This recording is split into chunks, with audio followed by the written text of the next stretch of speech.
Well, hello.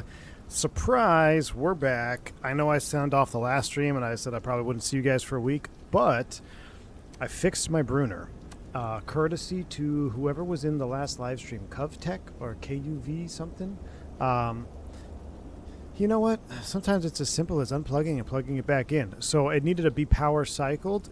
When I shut off the computer and did reboots, that wasn't removing power from the Bruner because it had its own power supply. So the more you know. And I figured since that got fixed, the Contrail Falcon 50 got a new update. So I downloaded that, and then I was sitting here thinking, well, I really want to fly the Falcon again. Yesterday's stream was cut short. Our jet card trip was cut off because we had a sim crash and a computer crash. Really wasn't really a sim, it was computer related. That ended our jet card flight early. So I decided, why don't we pick it back up and fly into Montrose?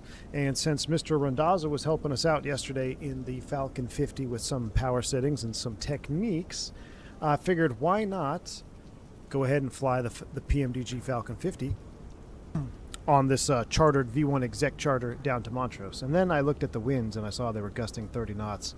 And I immediately thought that this was a bad idea to fly the PMDG livery into 30 knot winds in Montrose. But we already started the stream, so God help us. Let's go ahead and rock and roll. Slam Cannon, what's up, man? Good to see you, dude. Slam, is that you? Were you flying the Avanti? I saw somebody in the Avanti and Jet Card. Slam Clark, thank you, Vic, for joining the channel, becoming a commercial pilot member. Very, very kind of you supporting the channel. I appreciate you. That is one of the best ways that you can support this channel is becoming a commercial pilot. So thank you very much, my friend. Here we are. If you missed the trip from yesterday, we are on leg 2 of a 3-leg trip. This is Boise to Montrose. I already loaded up the flight plan on SimBrief. We're ready to rock and roll. We're in the rain right now, obviously, and I'm trying to get the radar to load. I can't get the full radar picture to load, which tells me there's probably some actual, a lot of radar stuff going on here. So we're going to have to take a look at that. But that's us. We're going from Boise down to Montrose. Looks like we have somebody down there close to Telluride in Sovereign. And then we might reposition the aircraft to its new home base of Steamboat Springs, which we're going to talk about that en route on the way down there. Let's see, who is this? No, Corn Dog. That was Corn Dog that's flying the Piaggio Avanti. Captain Corn Dog, make sure you post some pics in the screenshot section, will you? Looks like he's boarding there at a Ukiah in our new Avantis. So we got a lot of orange jets on the board today, which is awesome. Got some down there in South America. We've got some Euros going. I mean, it is a great day to be a Jet Card V1 executive charter pilot today as we continue to build this company. So we've already dispatched. The aircraft is ready to go. We're pre-flight. I already started everything. Weather, let's take a look here real quick. Boise, Idaho, right, Montrose. Chad, we have a problem. Let's just hope RSR doesn't show up for this stream, yeah? 230 at 2-1, gusting 40. We're going to have to... what's our alternate? Colorado Springs? Not much better. 230 at 20. At least that might be down the runway in Colorado Springs. I don't know. We have to take a look at the... when we're up en route. We're going to have to seriously think about this. 40 knot gust. Oh, shoot. Of course he's in the chat. Yeah. We might have to change the thumbnail of this stream. Get rid of the don't want to have the PMDG livery end up off the end of the runway there in Montrose. But we're going to do our best. 230 at 2-1 gust 40. Good to see you. Rondazzo's in the house. Team Vodka's in the house. Flaps 20 landing. I don't know. Is it common? Can you do a flaps 20 in the 50 like we do in the 7.3? You know, they do a flaps 15. Anyway, we do have some weather moving across, so we're going to have to, if we're going to get out of here early, we might be able to stay on the north side of this, and it should be clear when we get down to Montrose. So that is the plan. That's what we're doing. We got a Falcon 8X on the ramp here as well. It is raining, so we should just get this thing loaded up, and we'll have to double check our fuel, because I don't know, this is a new livery for us. I haven't flown this livery. I don't know what the fuel state is going to be. So let's not overfuel this thing. But let's not underfuel it either, because we might have a couple go-rounds. Mickey G, thank you for the $10 super chat, my man. He says, my wife just asked me, what's a quarter plus a quarter? Oh, no. Is she cooked? Mickey G, thanks for the $10 super chat, man. Appreciate you. She might be cooked. Either that or she might be best friends with my wife, because, man... I always mess with my wife, like, you know, the distance time when we're driving. I'm like, babe, we're 60 miles from Oklahoma. If we're going 60 miles an hour, how long will it take us to get there? And the smoke just starts coming out her ears, man. I love her to death, though. It's good. Mickey G, she might be cooked, my friend. Thanks for the $10 super chat. Let's go ahead and reset the drone cam. Let's go ahead and, oh my gosh, it's so nice having my views and my bindings working like they were supposed to. Excellent, excellent. Let's go ahead and pre-flight the aircraft. Let's go ahead and get these covers off. Ooh, we got a Citation 10 over there on the ramp as well. Torque link, we'll make sure that's connected. We don't need to be towing the aircraft. We'll leave the chocks in place for right now. Let's go ahead and get the door opened up. And we'll pull the covers.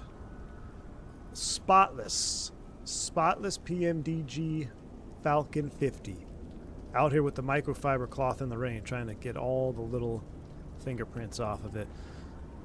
Let's go ahead and open up the cargo compartment, and the rest of our pre-flight is looking good.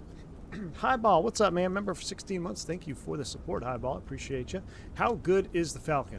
I think it's good, and I think it's only getting better. I'm curious to see how this update works.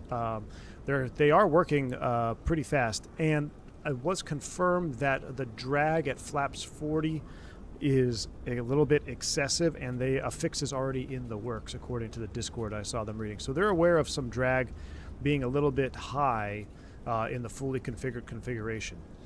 So we'll just have to keep an eye on that. Our power settings on approach might be about 10 and 1 off. So instead of about 70-ish, we need about, wow, that's loud. We need about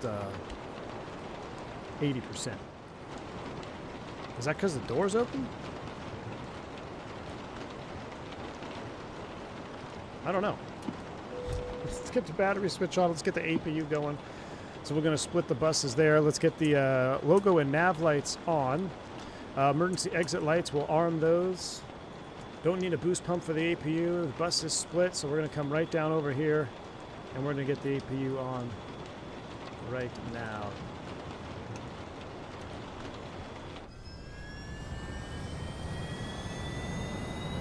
Free airplane wash. Hey, that's right. Gotta love it.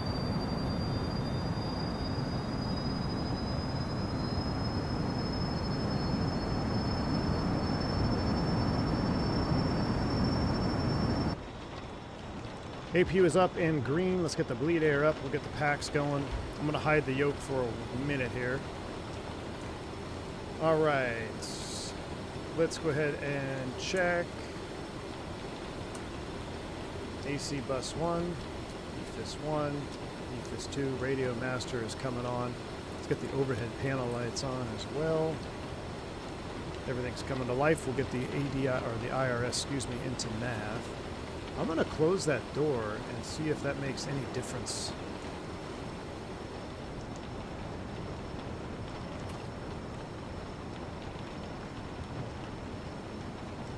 Let's see if this makes a difference to the noise of the rain. It does. Okay, a little bit less. We'll get rid of the brakes on. We'll make sure that brakes are on. Brakes are set. Standby pump on. Alright, we'll get that on for right now. Standby pump is on. Brakes are set. Pull this out. How'd you get back from EGLC so quick? Yeah, dude, what a fun flight that was, huh? Flying into London City? I really enjoyed that, actually.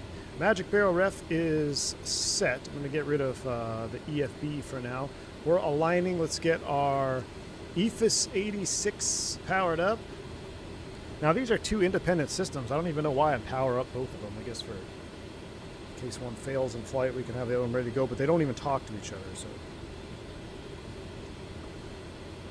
at least the way that it's set up here on this Falcon, they don't talk to each other. A little bit of instrument lighting on as well.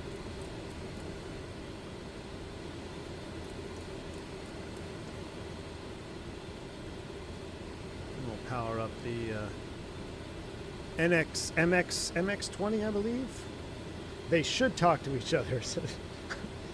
Hey, PMDG Falcon 50 when? I'm just saying. It seems like you have some great subject matter experts.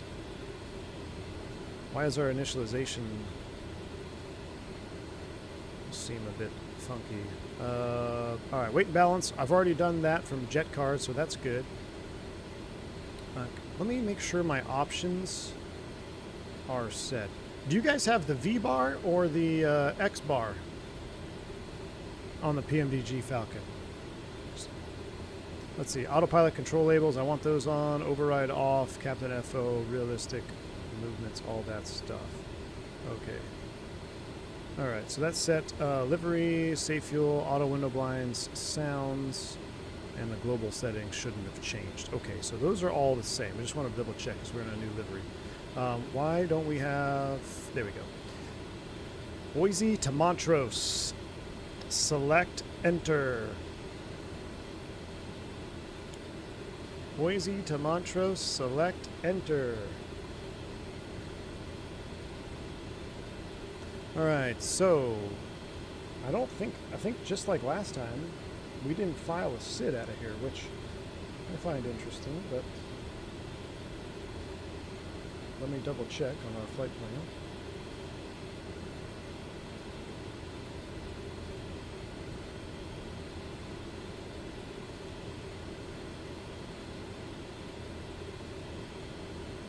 Yeah, we didn't file any.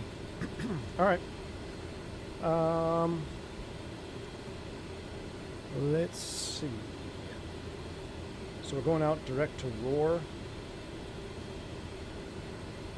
Boise 3 is just a vector, so that's fine.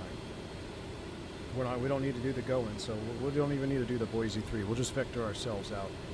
Right now the winds are 300 at 12, gusting 2-1, allegedly. So 300 at 12.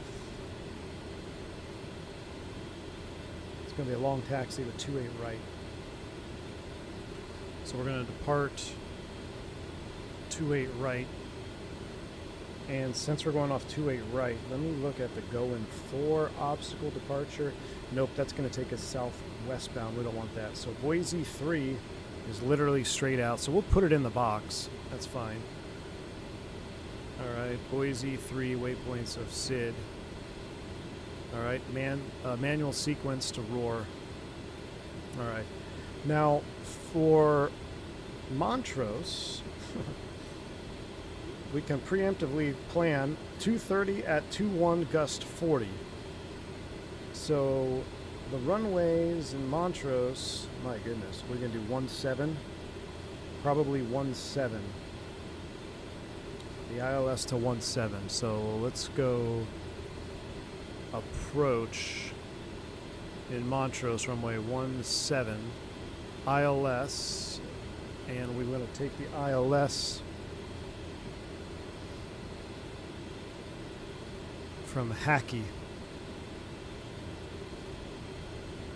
All right, so they are talking to each other. Wait, so maybe it was a bug in the other version. They're talking to each other now. I've noticed this.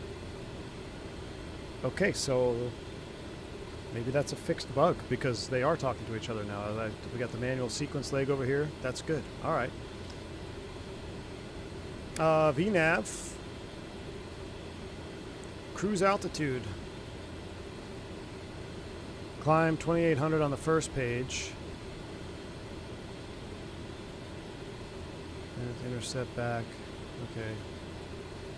VNAV data. Cruise altitude. We're going to select 370. And then we'll go from there. We'll use the PMDG power technique of 865 to 82 Mach, and then anything above that, we'll vertical speed at 500 up and keep going. That actually was working out real good for us yesterday before the PC crashed. So VNAV is set up. I like that. I think we're ready to go. Matter of fact, I'll put you on VNAV 1. Okay. VNAV 1 is set. Let me fix up this guy here. Magic Barrel Ref confirmed 2980. Okay. Fuel. We should be, let's see, 246 minus 355. Yeah, that's it. We are pretty much, we got enough gas. All right, so we don't need to add any gas. So if I sync weights on our takeoff data card, let's get rid of this EFB. Let's bring up our takeoff data card. All right, let's sync weight and sync bugs. That puts us at 29.8. All right, and the fuel. I thought it would sync the fuel, but it's not syncing the fuel.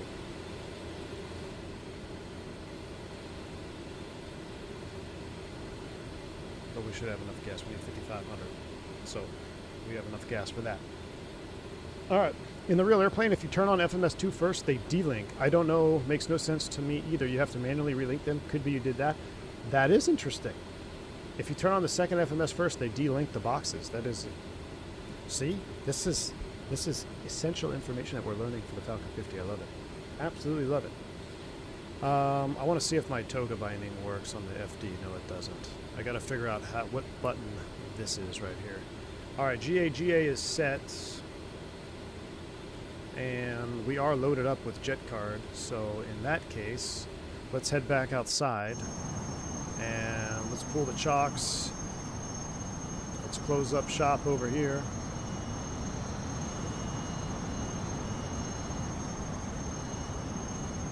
All right, we're closed up.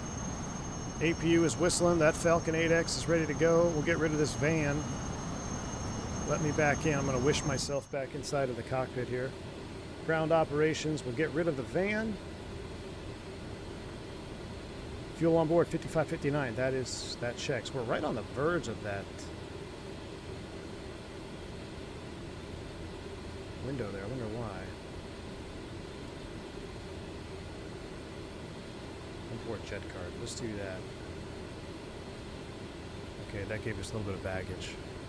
Oh, SimBrief loaded the weights. Jet card import loaded the baggage. Okay. That all checks out. I think we are just about ready to get this thing fired up. So let me send the message from the J phone. Boise traffic, Prestige 156. We're going to taxi out of Jackson Jet Center at runway 28 right via Alpha Papa. All right, ready for boarding is complete, so they're done. Requested from cockpit EFB. It already shows. That's cool. Look at this. I think this fixed some bugs from the last step. See, requested from cockpit EFB, so we don't even have to do that. That's very cool. All right, I'm ready. All right, let's go up top. Let's go ahead and run through our panels here real quick. So coming down the left-hand side, that's in ground start. The computers are on. Transfer pumps off. Booster pumps are coming on. We're going to go red. 122.8. 11 clear, 22.8. Logo and nav is on. That's on. Fasten seatbelts. No smoking signs are coming on. Cabin master light switch is coming on. Bleed air is set for engine start. He's already taxiing out.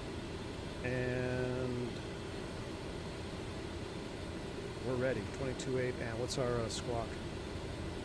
2,000. We'll put you in TARA. All right. 2,000 TARA. Let's go ahead and fire him up.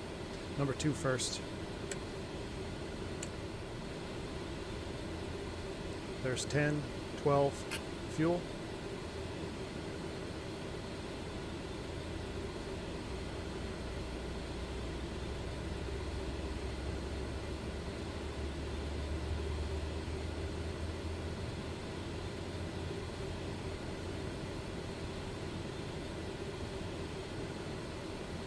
Stabilizing.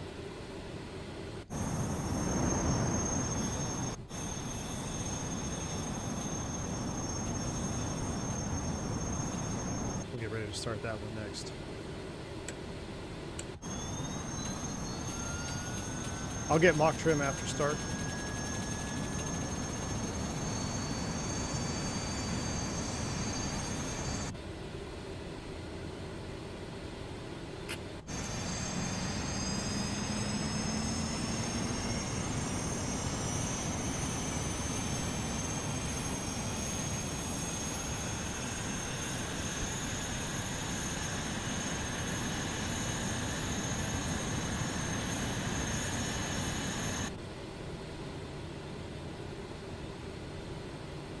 Stabilized, and 3.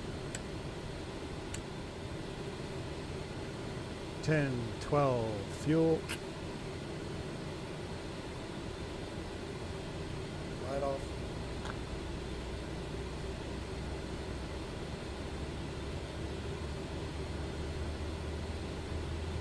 One peak, vodka, 1 peak. ITT's rolling back.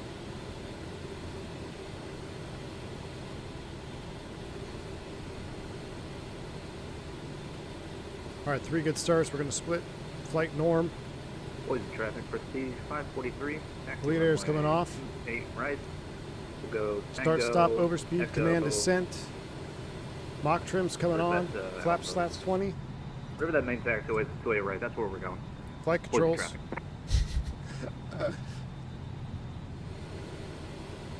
Let's verify with our cockpit flight controls. Flight controls are free and correct. Alright, flight controls free and correct. I want to set my EFIS up here real quick. Should have done that earlier. You know what, I might just do this. FMS1.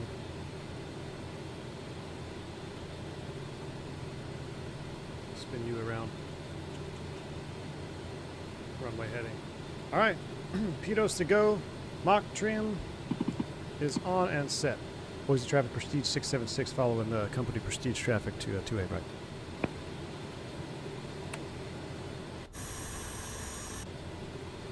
Park brakes released. Let's go.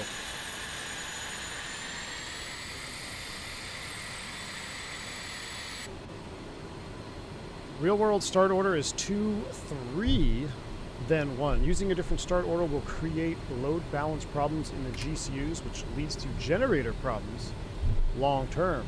Really? The F900 is the other way. Wow. Okay. We're going to note that in our V1 Executive Charter Company Manual. It's going to be 2, 3, then 1. Yeah, we need a PMDG checklist, Vodka. We need a PMDG checklist.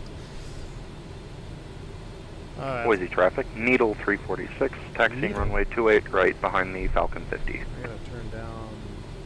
Why is that so loud? Turn down that video a little bit. All right, as we continue to taxi out, let's go ahead and get. These will be for. Well, I'll tell you what. Let's just wait. I'll wait to do those. The transfer pumps. Actually, transfer pumps should be on. 2, 3, and then we'll get the generators and the pitot heats.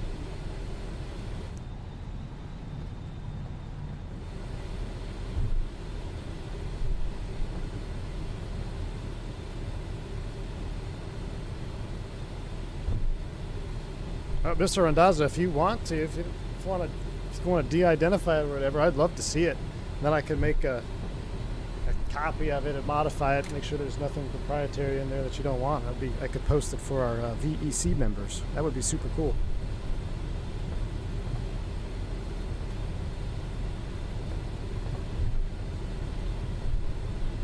Matthew Weed, what's up, man? How was the expo? Dude, I loved it, man. This expo was a ton of fun, man. The first one is such a whirlwind for me. Like, I just had no idea what was going on. You know, just craziness all around. This one I knew what to expect, so I feel like I was able to absorb a little bit more, and it was just a ton of fun, man. Had Miss V1 there, saw a lot of familiar faces, saw and met a lot of new faces, and we had a good time. We had a really good time. So a whole lot of fun. Water was there. People kept asking me if Water was my son, and I started to think, man, I must be getting old. Got to meet Team Vodka. It was a great time, man. Mr. Rondazzo says, I'll send it to you. Awesome. We normalize our fleet checklist. The Citation DC-3 Falcon 50, like 121 carriers do, it is highly efficient for flows and calls. Oh, that's awesome. That is so cool, Mr. Rondazzo. I appreciate that. That'll be a V1 Executive Charter exclusive.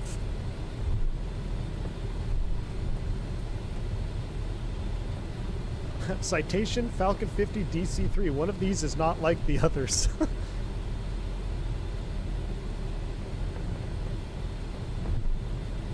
Alright, I'm going to zoom you in. Oh, do we have the right... Yeah, we got the right runway. This is just showing the heading. Alright. Manual sequence to 3280.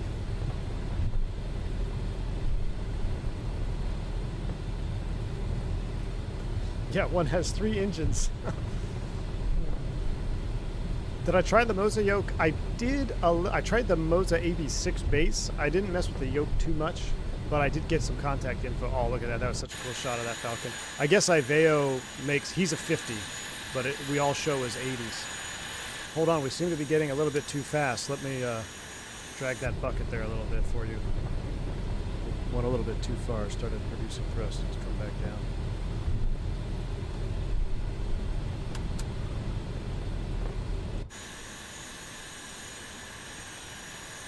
Just hold it.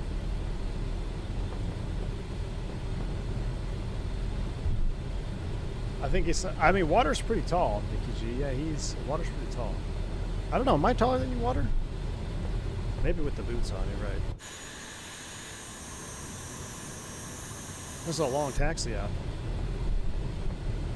Moza released a pretty good update to the software this week. Now we can tune the spring and damp and are using a custom curve based on airspeed. That's awesome. That's definitely something that has been needed. I am, again, after today, I got a lot of stuff I need to do. I got a lot of emails I need to catch up on. Oops, my brake pedal is coming off my rudder pedals. It's not good. I need to email them. I also need to email or send a message to Rosefire and someone else.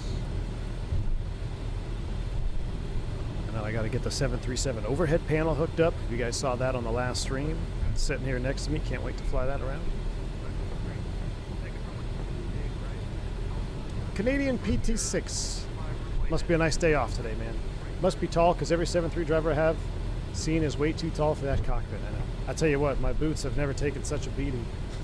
My work boots, rather. Every time I come off a trip, man, I've got new scuffs on my toes and everything. Come on, man. That 7.3 cockpit is tight.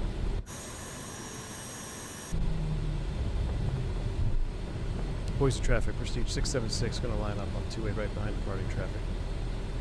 All right. He's blasting off 98, 111, 136 clean. Boom, boom, boom, boom.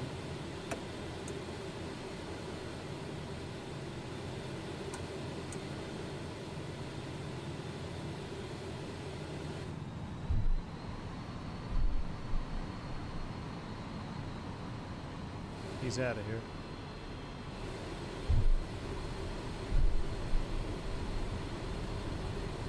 All right, the frats. Frats check is complete. I got to remember to get the yaw damper on. Every video I see, when do you turn the yaw damper on, Mr. Rondon? It seems like it's pretty much positive rate, gear up, yaw damp.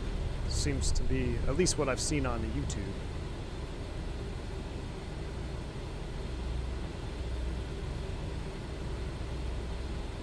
One of these streams I will line up, I will not overshoot this lineup. Just not today. That happens to my dress shoes in the 50. I've taken to wearing crappy shoes when flying. I thought it was just me. No. Well, one thing the Falcon 50 and NG have in common, scuffing up shoes.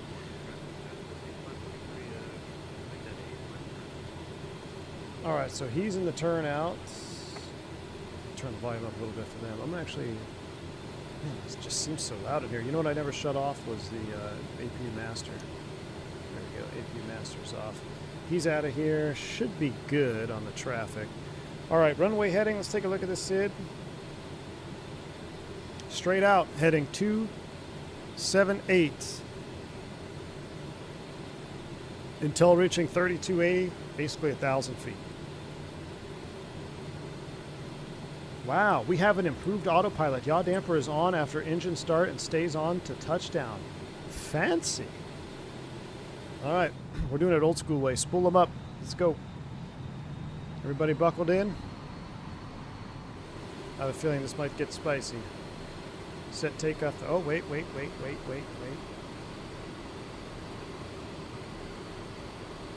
Set takeoff thrust.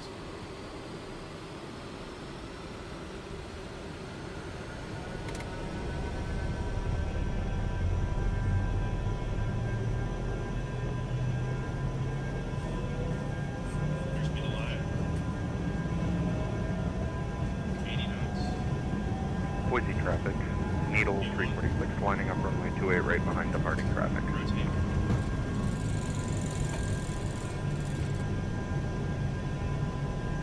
Positive rate, gear up, fly with.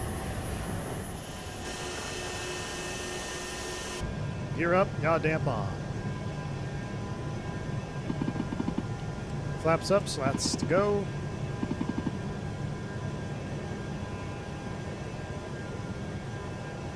Heading, level change, flaps, slats, clean. With the traffic Prestige 543, would be the airport passing to 14,100 and winter. Actually, instead of doing that, let's do climb profile. Climb low 250.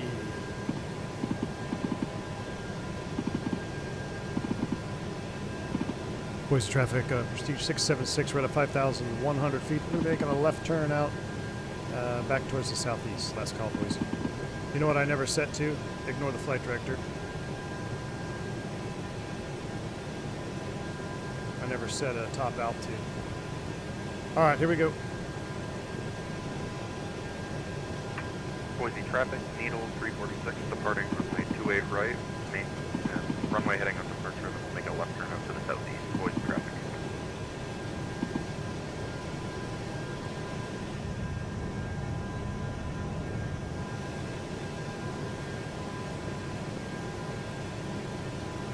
Helps if you set climb thrust too there.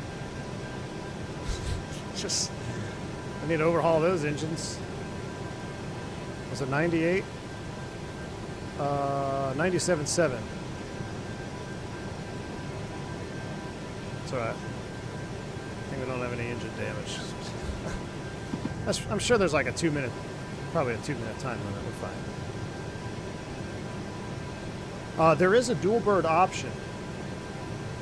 I'm tempted to try it. Be more like the 7.3. I never liked the V-bar. But a lot of the Falcon 50 videos on YouTube I see, they are sporting the V-bar. So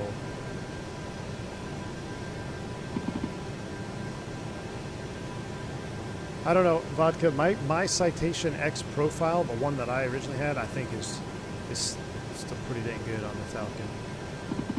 What I don't like about your pitch is it's like it doesn't return to a neutral position.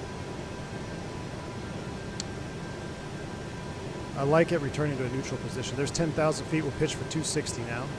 We'll go ahead and get the landing light off. Taxi light, wing light can come off. I'm going to level out on about 060. This heading is fine right here, 065.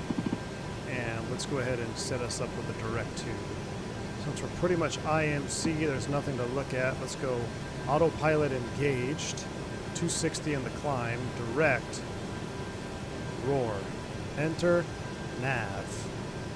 Boise traffic, Needle 346 is crossing through 8,000, making a left turn for the departure of southeast. Boise traffic.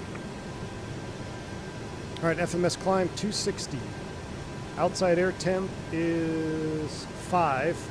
We're picking up some ice. Engine and ice is coming on.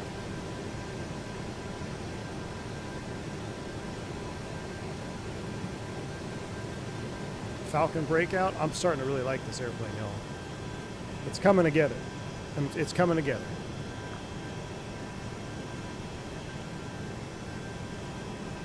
I feel like the performance is better too. In the, not that we had bad performance, but I just feel like it's, I don't know, smoother almost after this last update. We'll get on top of it here and then we will, oh my gosh. Hold on, this is a good view. I got to get my sunshade open. Unfortunately, it looks like this livery has a little bit of clipping on the slats. That's unfortunate. There we go, that's better. Look at those clouds. V-bar is old school. All our 1900s running V-bar. Are they really Canadian? All the old turboprops and stuff I flew all had V-bars. Not that they were worth a damn. I mean,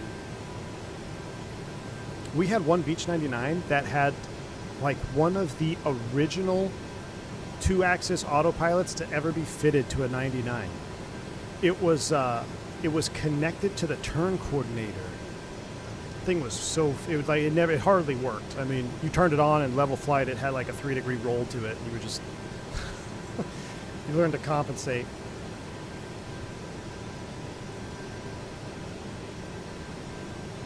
All right, out of 18,000 set standard, 865 ITT is what we're looking for. Coming down a little bit on 1 and 3. 865 is set. I'm going to leave the ice on for now.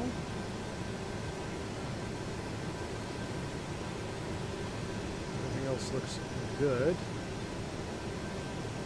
Let me go to aircraft checklist, in flight, after takeoff, make sure I'm not missing anything. Yaw damper, slats, clean hydraulics. Oh shoot. That should have been an auto, right? Climb thrust is set. Cool. Out of 10,000 feet, lights, pumps to auto. Standby pump auto, which I got. Altimeter cockpit door. Cool. Alright. We're cooking. We're cooking with gas. Watch your ears.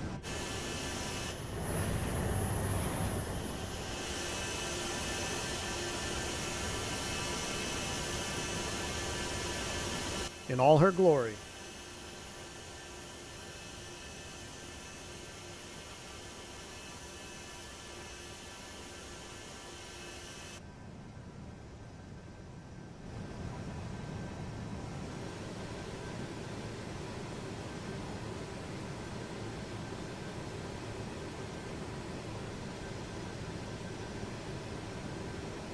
$865.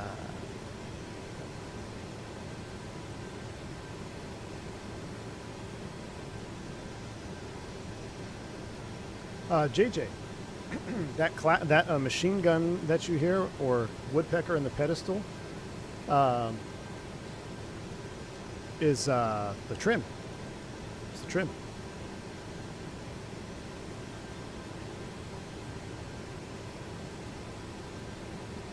Back to full screen. All right, everything's looking good. So odd seeing our 50 this way. I see it every day in the hangar. Surreal. I mean, that's got to be pretty cool, though, right? There's your bird. There's your bird.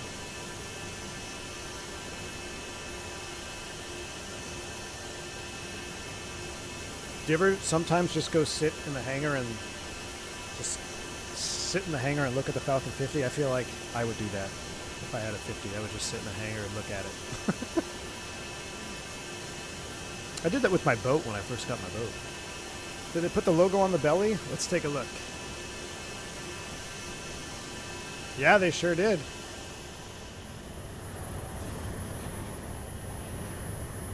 Bleed overheat light is on because I got the anti-ice on. I guess we need to turn it off.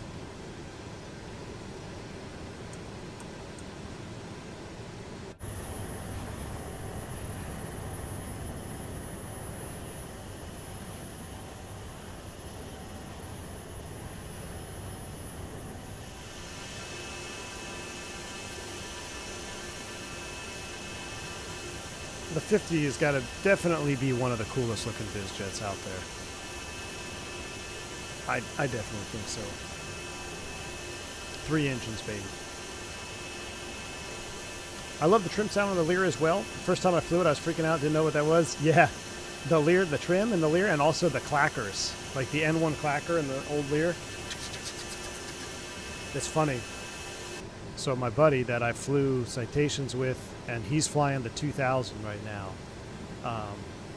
So he left my current 121 op. So long story. We've been friends a very long time.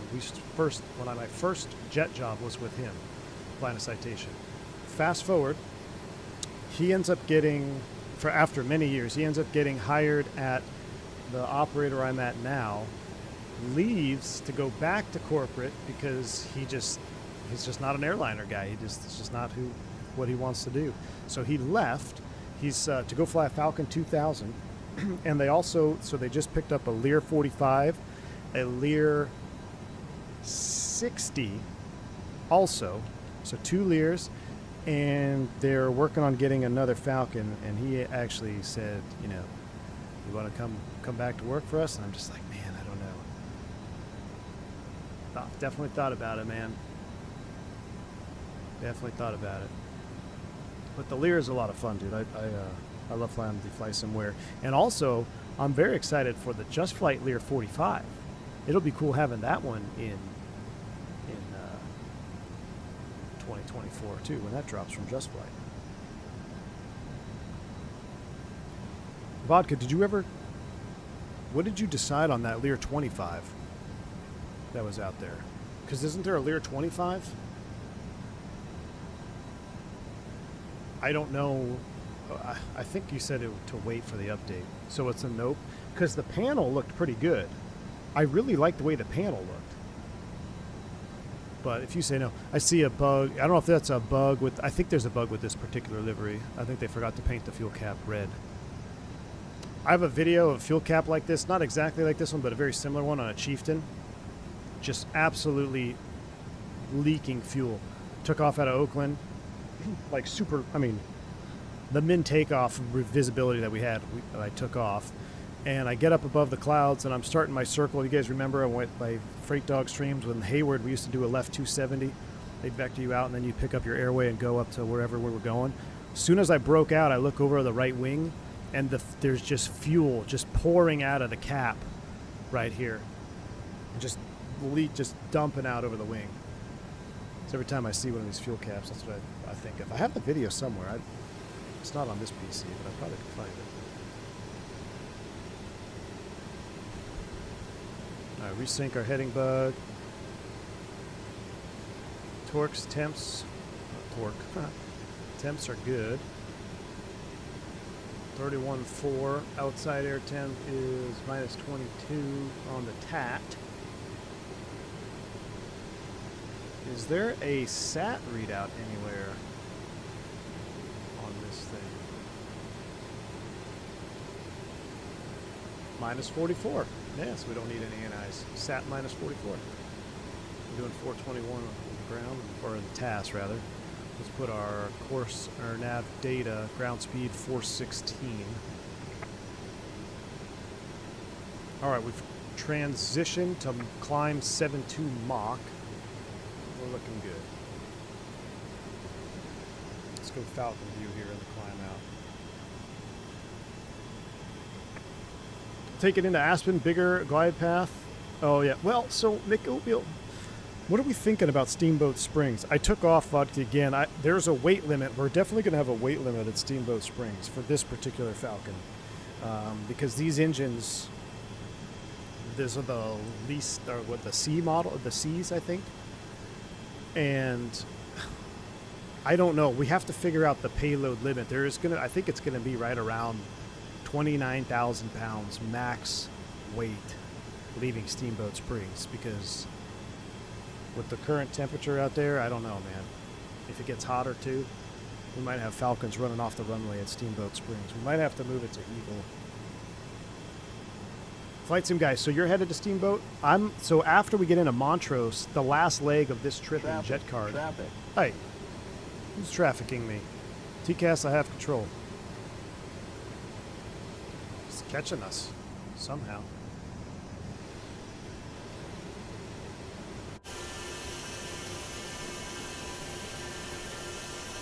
But the last leg of this trip goes to Steamboat.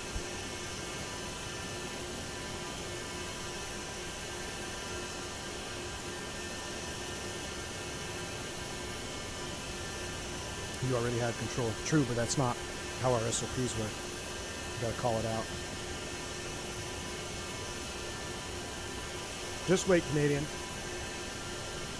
When you get to the 121 world, they're gonna be like, there's a lot of semantics with the way they run things.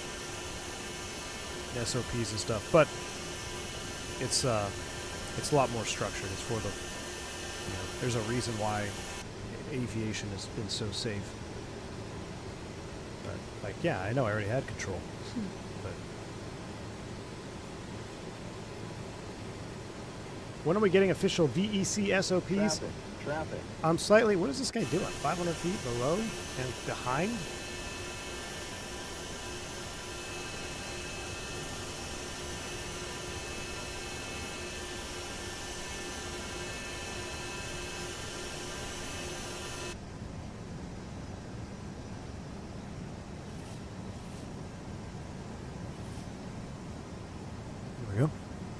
VEC SOPs, I'm slowly, so check in the, what's that channel name?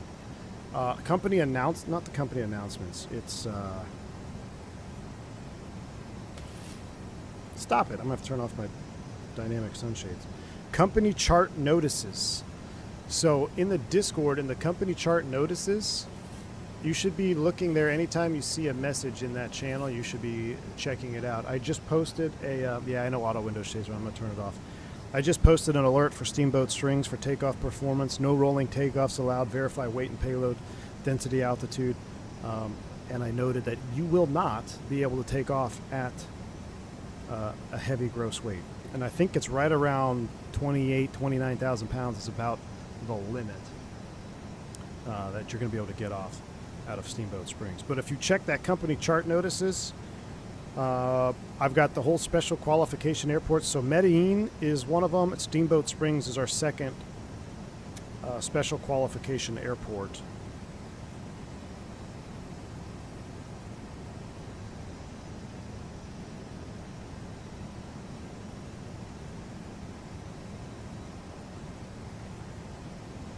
Ask him how he discovered this. The Flight Navy's intercepting me. He might be, man. Call Gulfstream and tell him to give you the G8000 annual. Nah, dude, Gulfstream is so mid now. I realized that the, well, not Gulfstream, but the Global 7500, I didn't realize the Falcon 8X was like competed with the Global 7500. I'd take a Falcon 8X over a Global any day of the week just for ramp presence. Although those Globals do look pretty cool, man. For two-engine jets, they look pretty cool. They want to change the rest requirements for pilots and on-duty requirements for pilots because these business jets are starting to fly such long legs and such time in flight. Did you guys see that? So they're already asking to be able to extend pilots' duty days. All right, I'm going to have to end this. I don't know. I kind of like the auto window shade, except when I want to be looking out that window. I'll just leave it. All right, we're leveling off here at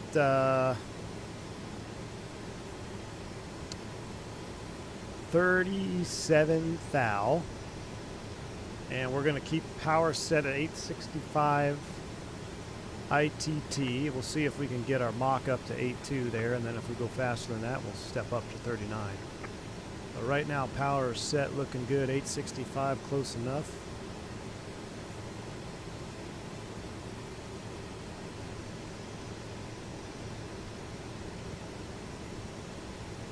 All bug, 8.2 Mach there.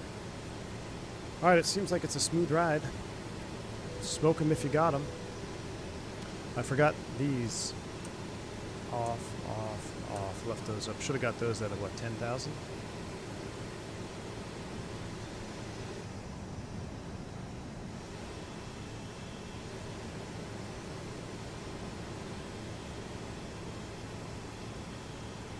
Nice cloud cover as we outrun the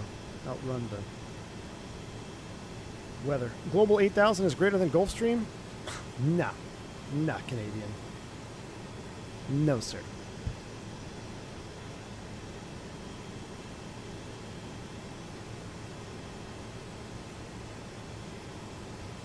Oh, really, Canadian? So you? Well, that's good, man. That's it's good that you're exposed to that type of operation now, because that'll just make the transition easier in the future. You got Canadian. How far? Like, I mean, you don't have to tell me in the chat, but like, are you? Your end goal is airlines, right? That was your end goal, I believe, when we talked a while back.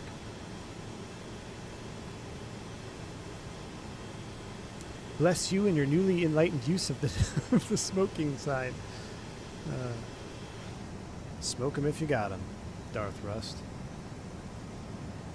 Oh, the Global... Oh, I'm sorry. So the 8X is competing with the Global 6500, not the 7500. Okay. So the 7500 is like... That's got the most range out there of all of them, right? A Falcon 10X is the GOAT? Well, is it the 10X that has one throttle? Whichever one has the one throttle, I think looks super mid. You can't have 3 engines and 1 throttle.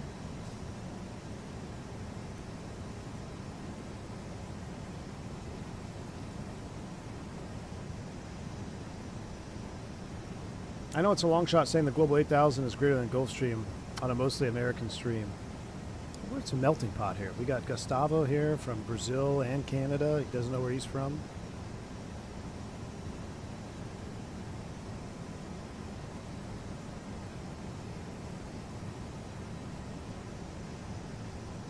Aerobasque has been radio silent on an 8X for over a year now. I wonder if they're close to release. Could you imagine if they brought an 8X to Microsoft? The 10X has a single power lever? All right.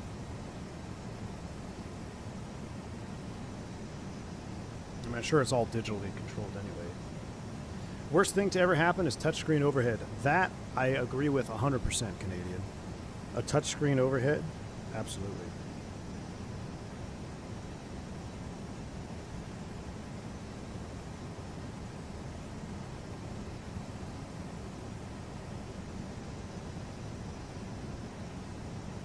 Oh wow, the 6X too? I didn't know. The Falcon 6X has... That's crazy. A Falcon 6X looks like an 8X with 2 engines.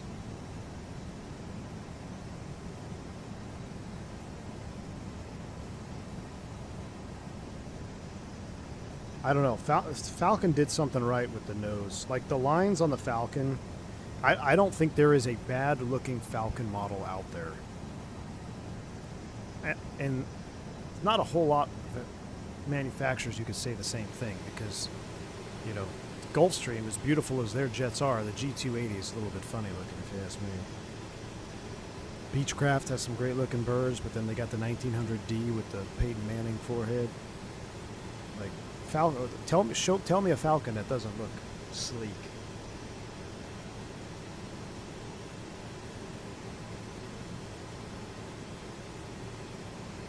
The Phenom, they all look pretty good until you look at the Phenom 100. Looks like a pregnant seagull.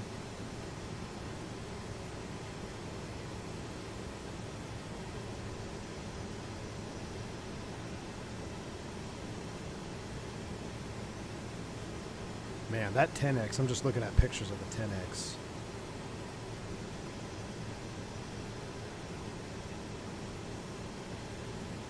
I think it's crazy looking. 2 engines, 1 throttle. It doesn't even look like a throttle. It looks like a, I don't know, like some kind of shifter you find in a Range Rover or something. I don't know. I think the 8X is, I think the Falcon 8X might be the best looking one. I don't know.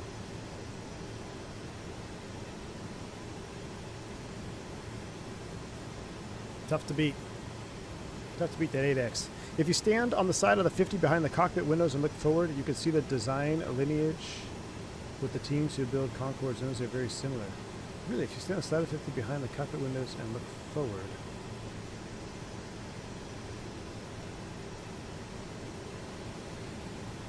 Are you talking from outside?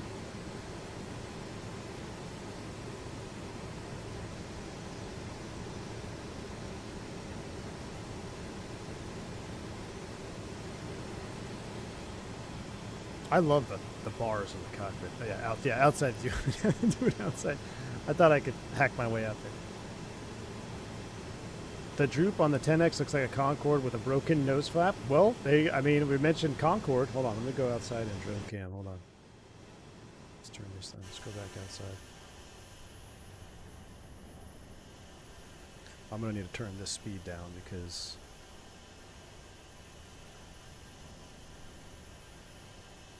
drone speed is Mach 17 here.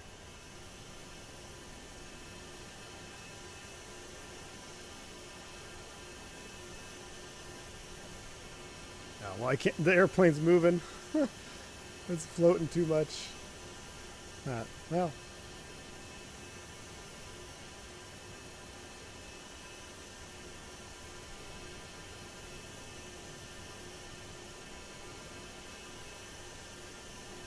Droop Snoot. The Droop Snoot. Man, when's the last time we did a Concorde stream?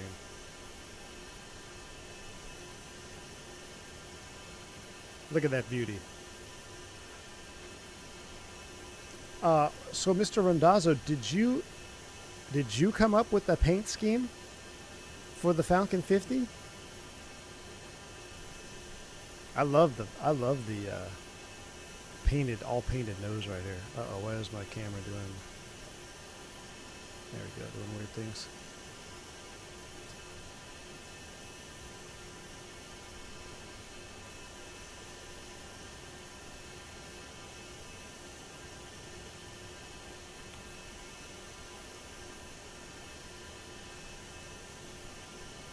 You should do an XB70 stream? No, that thing is wild, man. You want a good King Air so bad in the sim? I know, Mickey Oatmeal. Is popular? It blows my mind, dude. It blows my mind. We have gone since X-Plane 11 with whoever it was, Gustavo, who made that King Air? we have not had a study, quote unquote study level. I know we love to hate that term, but we haven't had a highly detailed King Air in any simulator since Airfoil Labs. Thank you, Vodka. In X-Plane 11. How is that possible?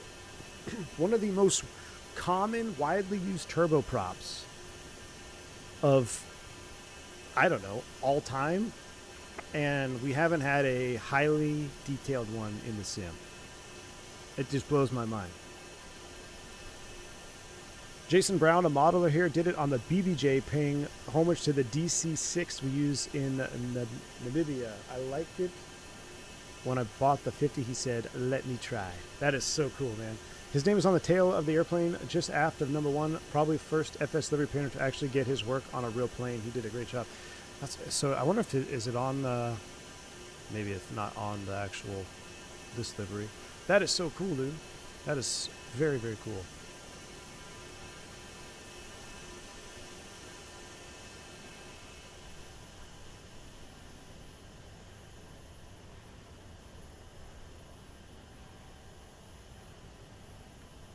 Mobile jet oil, Exxon, Exxon oil.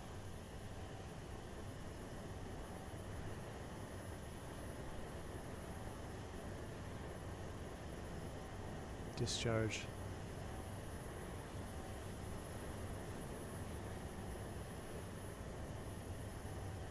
Oh, that's cool. I just noticed the stab trim markings there.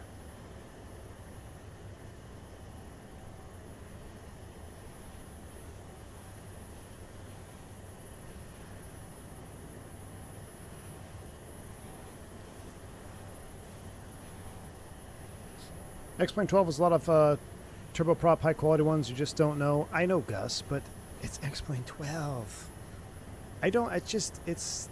It's too much work to run X-Plane 12, man, for me. But wake me when the Aerobask and the 707 drops, Gus, and then I'll go back. Actually, to be honest with you, Gus, I've been having an itch to fire up the Felis again. Having an itch to fire up the Felis.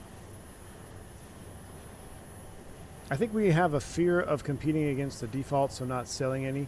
Dandrini, that's a good point. You know what? Because it's been default in every sim, right? We've had the default King Airs in almost every sim. So you're right. Maybe that is part of it.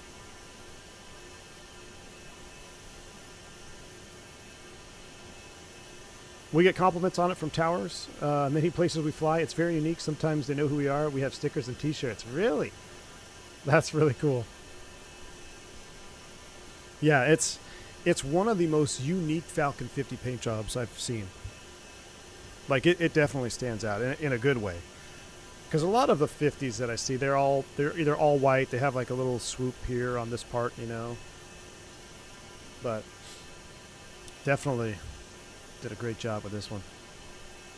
Someday I'll look into Cusco, Peru, runway 28, through a canyon, circle to land at almost 11,000 feet. Is that Darth Rust? Is that one in Jet Card? Maybe we need to look at that as an operation. That sounds fun. Cusco, Peru. I think we went there on our South America tour. The more we went there, the more I think about it, I think we went there. We can start with the definitely one, the MU2. No. Thoranda PC-12. Airfoil Labs 350 and the Blackhawk mod for the C90 default. Yeah, you know, the C90 default with the mod, I remember messing around with that a little bit. It actually wasn't terrible. But here's the problem, Gus, for me, just myself, is I agree. I think when I was flying the C90 mod around, it actually was really enjoyable. But now I'm flying a King Air C90 and X-Plane 12 where I want to be low and slow. And that's not where you want to be in X-Plane 12, is low and slow. Unless you spend time with the scenery stuff. So, you know, maybe nighttime. Maybe we should do some night stuff. But I have been... I saw that exact Skylease 7.4 in Chicago. So there is a extremely dirty Skylease cargo livery for the Felis 7.4. I think we actually streamed it one time. But I saw that exact paint job on a 7.4 in Chicago a couple weeks back. And ever since then, I'm like, Skylease cargo paint job, 7.4 Felis needs to happen. And I'd be curious, Team Vodka, with my Brunner now all up updated and up to snuff, I'd be curious to mess around with the Brunner and X-Plane 12 a little bit. I'd definitely be interested in doing that. I love X-Plane, but I'm getting the Bluebird 7.5 when it drops. Heck yeah, man. Any updates on the PMDG 747? Michael J's trying to sneak one in there. I see what you're doing, Michael J. Mickey G reminds you of the alpaca livery.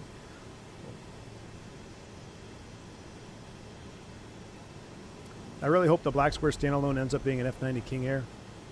Probably not, man. I don't know. I would hope to see a Beech 99 in a sim. I don't know why anyone's not done a Beech 99 either.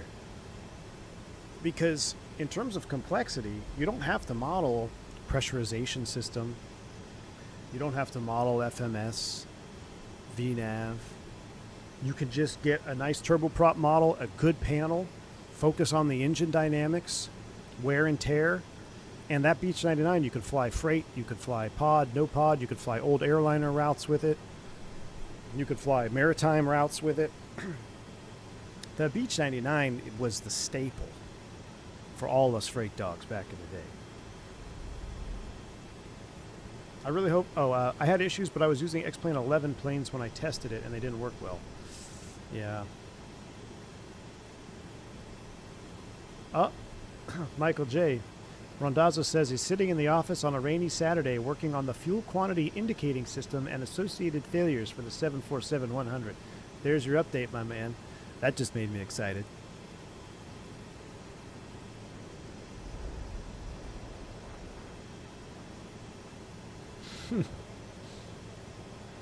PMDG 74100 in the hangar when? Man, we are we're getting bumped around pretty good here. We might just stay at 37. I don't really want to take it up any higher. Let's take a look at our FMS situation here. So right now, let's see. Let's go direct. Let's see if we can clean up this JNC. Let's go direct to Hackey. We'll clean up the line here a little bit. Direct to Hackey, and then we'll get a TOD set up here. Excitement confirmed. I can't wait, dude. I cannot wait. Vodka. The sooner he gets that done, the sooner we get a Felix vs. PMDG stream. Oh my gosh. You guys love to stir pots, man. I love it. I reinstalled the Flight Factor 7.5 and X-Plane 12 and it was a complete waste of time. Huge eyesore. Don't even bother buying stuff. Nick Oatmeal, I could have told you that, my man. The Flight Factor 7.5, I'm not discounting, even the 7.6, I'm not discounting that the systems modeling is not good. I think it's actually, it was very decent for the time. But here's the problem. That airplane hasn't had a graphical update since X-Plane 10. Since X-Plane 10. And then they charged like $300 to get the EFIS update. But I just, yeah, I could have told you that a long time ago. I think the Bluebird will be where we need to be. The Kitech landing challenge, watching a bunch of people smashing 7.4s? Yeah.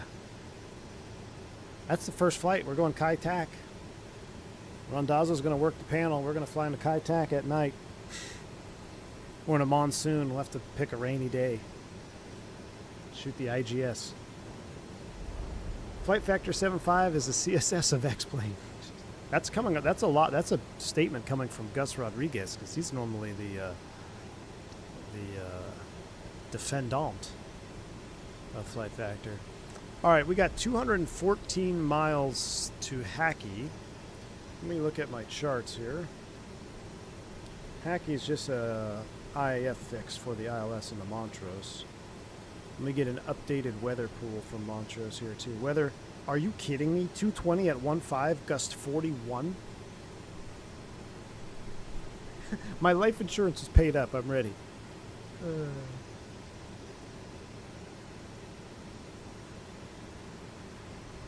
Tolus plus Flight Factor 350 will be interesting to see. That's what I think someone was posting that in the Discord, Pixelated. You know what? The Aerosoft and Aerosoft Tolus combo 340 in 2024. I know we only flew it once on stream, but I messed around with it off stream. It's also pretty dang good, man. Like, it is no slouch. I'm not liking the wind situation down there, y'all. I'm gonna need a crosswind calculator. What's the maximum demonstrated crosswind in the Falcon? Like, it's like 35 knots or something? I thought I read that somewhere. So we're gonna land 1.7. Goodness.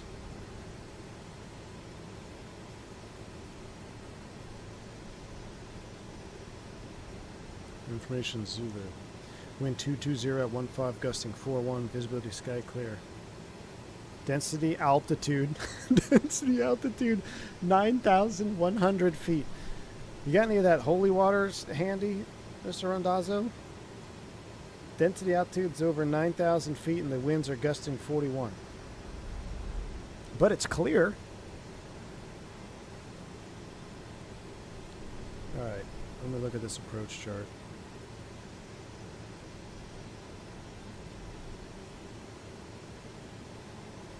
$220. If we land 1.7, it's a 50-degree crosswind. If we land, we don't want to land 1.3.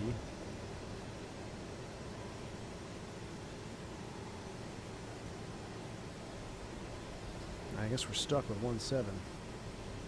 It's going to be a hell of a crosswind. Check the galley drawers for the backup bottle. I put my money on a wingtip scrape. Remember, max demonstrated isn't technically a limitation. Send it. Oh, you guys got me thinking about the winds here. We're probably passing our TOD here pretty soon. But it's all right. We're in the Falcon. We can get down. What was it for Hackey? Initial 9,400. Let's just call it 10,000. We'll cross Hackey at 10. Make life easy. Know how we're at 37,000 feet. That's 27-ish, 381 miles. We'll put in a 10-mile buffer for lack of pilot skill. So 90 miles from Hackey, we need to start down. Let me go nav data, time to go tasks. Time to go 20 minutes. I guess we'll leave it on. Yeah, we're doing 103 knots over the ground, though. 20 minutes out. Probably start down at over about 100 miles.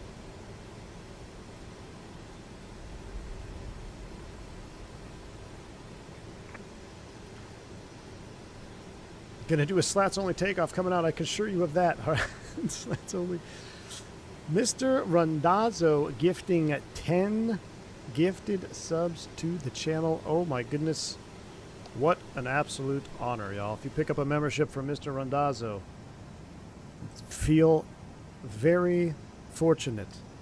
You got to spread the holy water around because we're going to need it on this approach. Get some positive rates in there from Mr. Randazzo. Thank you, man. Very kind. Appreciate the 10 gifted membership. I think he found the bottle.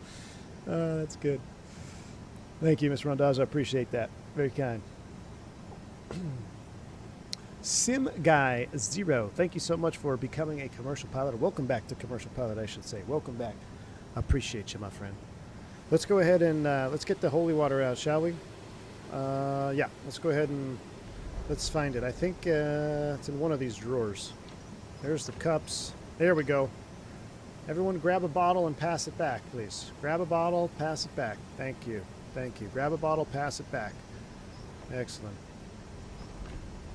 Where's the stronger stuff? Do we have any strong stuff in here? Nope. Silverware. Oh. Ice drawer. Trying to get on the right side of God before this landing. Oh, man. I love that all the window shades are closed. No one wants to see. It's a pretty comfy looking cabin, though. They should have put the PMDG logo on that carpet there. All right. Well, here's all our books. Oh, man. Hit the like button if you remember having to update these charts. Man, anytime you went to the crew room, back in my day, before we had EFBs, man, you'd show up to the crew room, you had to update your charts. And if you had the manila folder, you were cooked. Because normally they would send out revisions in the white packet, which was, you know, maybe 10 to 20 pages. If you had a manila folder at your V file, we called it the V file, you had probably over 100 pages you had to update. So, yikes. Gives me PTSD looking at that. All right. AJ Fernando, my man, thanks for the $5 or $3 super chat. Can I get a can of that sparkling holy water? Sparkling holy water. Pass it back. Grab one, pass it back. Oh my goodness. Thanks, AJ. I think this guy's landing out in front of us. Max Jones 626 dropping the 10 gifted memberships. Very kind. Thank you so much, sir, for the gifted subs to the channel. Thank you, Max Jones. Appreciate you. Get some one of us Team Green in here on our Montrose Falcon 50 stream. When we converted our airplane to electronic data as part of our op spec, we removed 85 pounds of charts and manuals from the library on the airplane. That's nuts. Yep, that's about how much our flight bags were. I mean, it was anywhere between 60 to 75 pounds on your flight kit. We had to carry all our charts. So that's about right. Probably had a bunch of other additional manuals too. 85 pounds of paper. I still have a couple of mine. Hold on.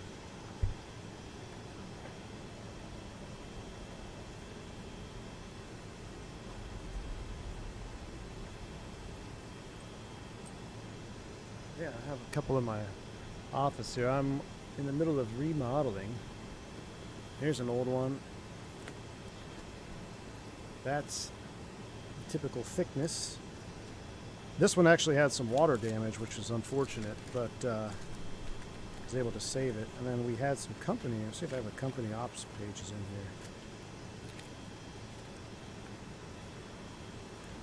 Oh yeah, all approach plates. That's, you probably can't see it because it's all blown out. But you know, I do have my flight bag over here still in the office. Hold on.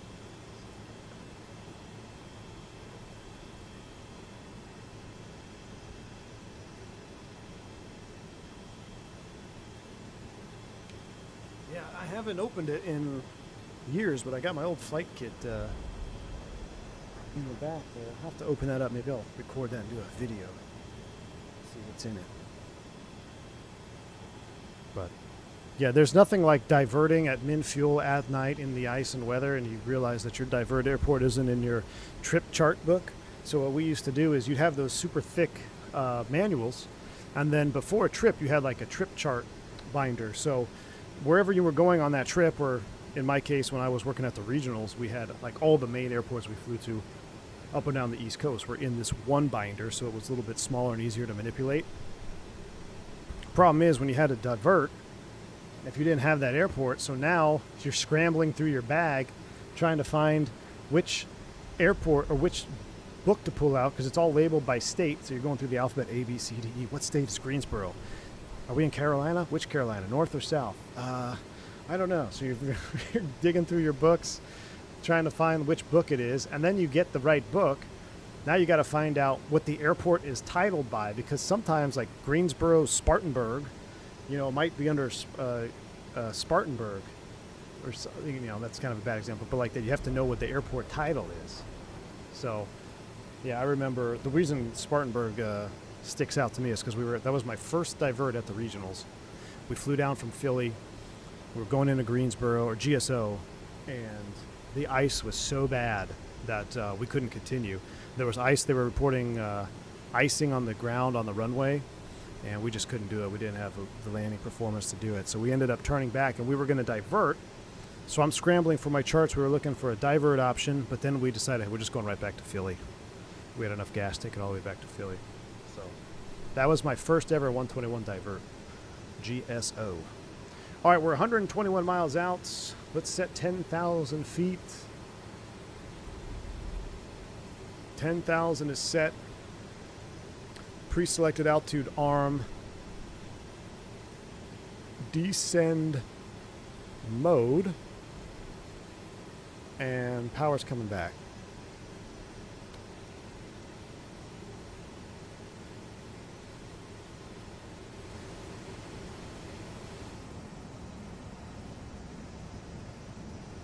I feel your pain. My last aircraft, we weren't allowed electronics on board, so we only had paper pubs, no EFB. Wow, Mickey G. Well, that's because your last aircraft was spooky.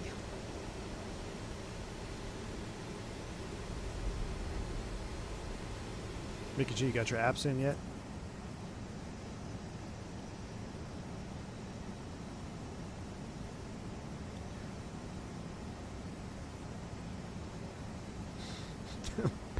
Jeez, AJ. Is the Falcon 50 out yet? Yes, it is out. And no, it is not made by PMDG. I wanted to make sure I made that clear in the title. This is PMDG's livery. PMDG owns a Falcon 50. But this is the Contrail Falcon 50 that is released. It is out. And it actually just received its first update. So you can pick it up on Contrail. And the first update is definitely a step in the right direction. Performance is good. Airplane seems to be working well. So I do recommend it.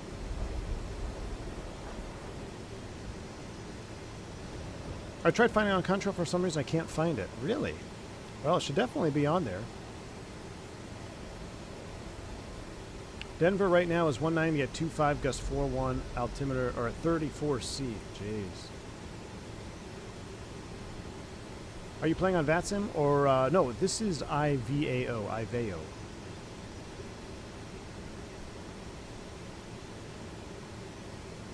Don't forget yaw damper on final. I know. So I'm assuming then this particular Falcon is not the updated Falcon with yaw damper to touchdown. So, gosh, there's a guy, Stars and or flying with Starry or Airy.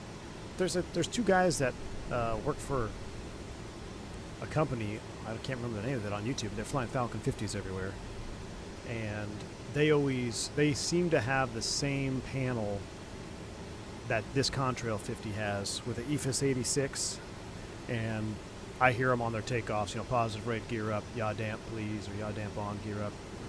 So, and then they're disengaging the yaw damp on final. So they go like flaps 40. What is it? 40, 48. Jeez, flaps 48. Yaw damp off. But there's a phrase that says once you've seen one Falcon 50, you've seen one Falcon 50, because there's so many different variations of panels and avionics out there. And the PMDG 50 has an updated yaw damp that stays on. I guess it comes on after engine start and stays on after touchdown.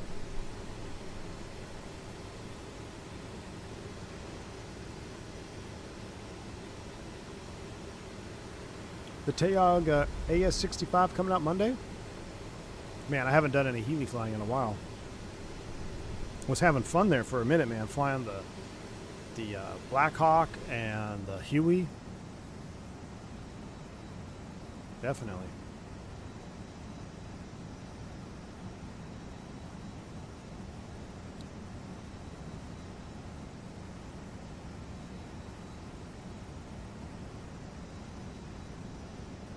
These weren't sold in Happy Meal format where it's all pre-configured. Yeah. Flight Sim guy, no, I haven't checked out the native 380 yet, but man, what is with the Airbus spam on Microsoft 2024? I'm totally pro fly-by-wire 380. We will check it out. But this was the same thing that happened with like 320s, you know? We had Airbus came out, then everyone was making Airbuses. Now, Any Builds is doing a 380. Fly-by-wire is doing a 380. Latin VFR released an A380. It's just like, what are we doing? And we still don't have a King Air.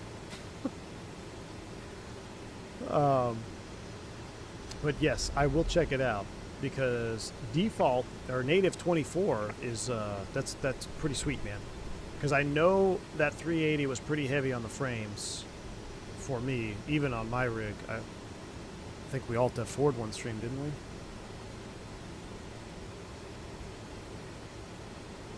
I think they're using fly-by-wire code as reference, to say the least. You know, Gus, I thought about that, you know, because I saw XP72 flying it last night, and I kind of thought about them. Like, how much of it is actually theirs, do you think? I don't know.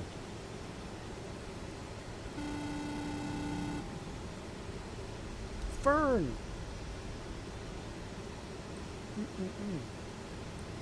Just finishing up my coffee. Fern, thank you for the $20 super chat. Appreciate you. 20 pounds. He says, first live stream I've caught since finishing my PhD. But your many videos kept me sane and provided much needed dead V1 humor and laughs. Hey, Fern 1975. Well, congratulations, doctor, on your PhD. That is awesome, man. Thank you so much for the 20-pound super chat. I'm glad we're able to get you through some of those droning times, I'm sure. It's very, very kind. Thank you. Good, sir.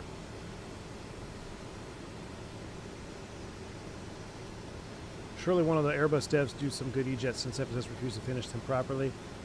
So, Eamon Burke, I thought FSS finished the E-jets. I thought it had a custom FMS with VNAV. I thought that already came out.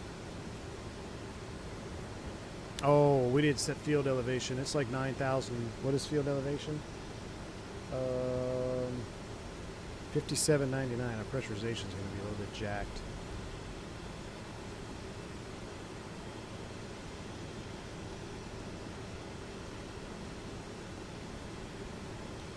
Or, wait, no, there we go.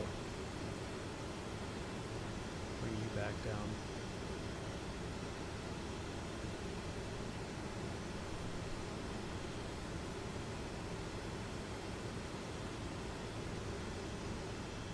Increase the rate a little bit. All right. We should probably do our, what temp is it? It's plus 10, so we can be 73. Right, is that what it is? Descent. Yeah, 73. A little bit more thrust to it. Hustling down out of 18.8.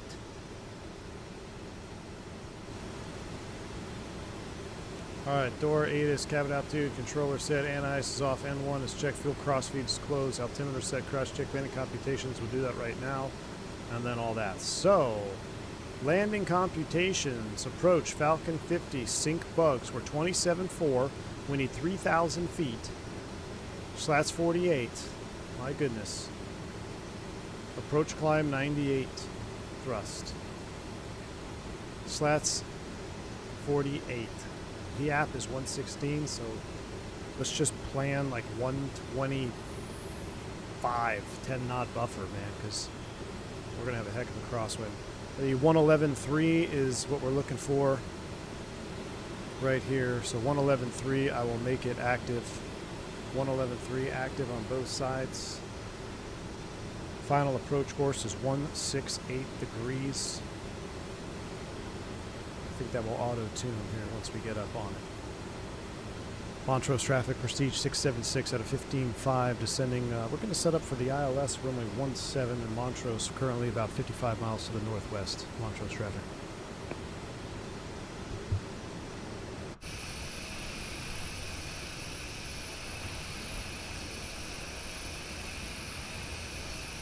Next summer, they say? No, not really. I thought, but wasn't there a big update with the E-jets?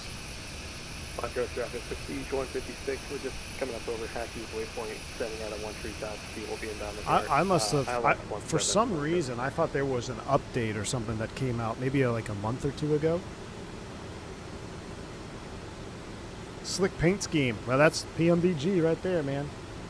It is slick. It is a really cool 50 paint job. Montrose traffic, Needle 346 is descending through 20,000 and we're about 25 miles. Who's Needle? Why do I know that call sign? ILS runway 17.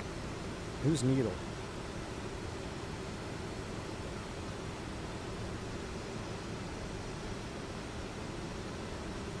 Chrono, right? Is it Chrono? Oh no, that's Matt Black. No, is it Chrono? It's Canadian. Oh, you're in the Needle? Chrono Aviation. Okay, yeah, Chrono is Needle. Well, didn't Chrono also used to be matte black, or was that only in the 7.3? Because their call sign was matte black at a time, which is really cool.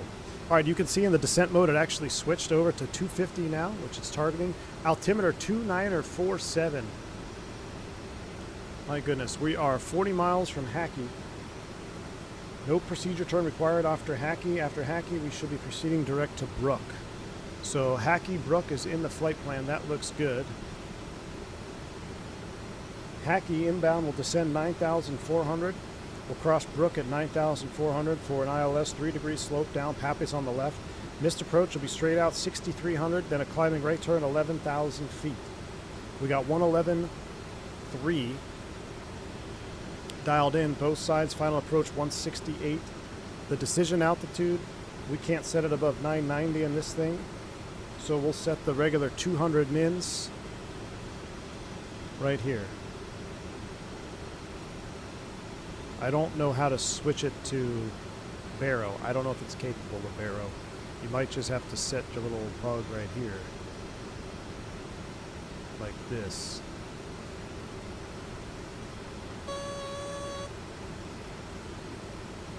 Something like that.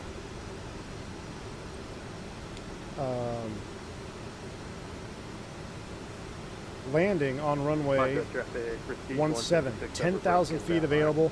We can roll it all the way to the end. We got no problem rolling it all the way to the end. That's where the FBO is. Getting ready to level 10,000. Do you have any questions? Consider yourself briefed. My only question is, can you land the Falcon at flaps 20? Or is that abnormal? Because I feel like this would be one of those situations where it would be inefficient to not be at flaps 40, 48. I am not using auto throttle, no. Auto throttle, I am the auto throttle. I am in descent mode, which works as intended. It'll, as long as you set your power correct, but I am the auto throttle. We just went into pitch mode, which it shouldn't. It should go into altitude hold. There we go. Pre-select the altitude cap. There we go.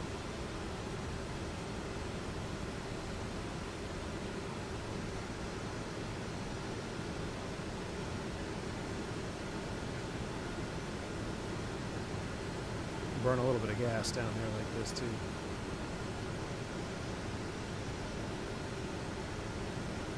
It does have an auto throttle. It has a fake auto, like a FO auto throttle. The auto throttle click spot is right here. You can turn it on. It will activate at the speed that you, or it will maintain the speed that you activate it at, or the climb thrust after takeoff. If you activate it after takeoff, it'll set max continuous rather. And then you can fly via the pitch modes. So it's a little bit different, but it works. It does work if you understand what it's doing. Needle 346 is crossing the Hackey waypoint at 12,000 for the ILS runway 17. I feel like all window shades need to be open for approach and landing.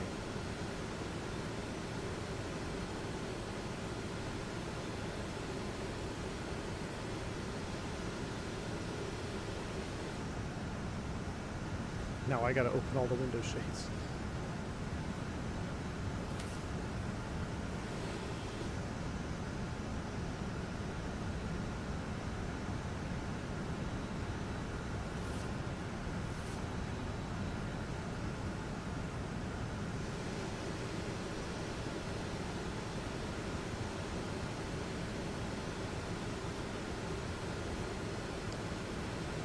Guess we can speed up. 250, he's already at Hackey. Montrose traffic, prestige 156, 5 mile final, 17 Montrose. Let's get a little bit more juice in there.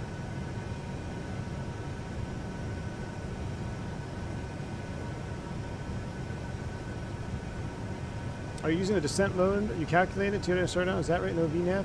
You can use a VNAV. You can use VNAV by setting up a VNAV point, but the descent mode, well, and I guess it will technically capture a VNAV, but I didn't do it on this one. I just calculated it, and then, but when I started down, I gave it a little bit too much buffer. I gave us a 10-mile buffer. We didn't quite need that. She comes down quick at 8:0. I did a 3-degree descent, and it was a little more than that.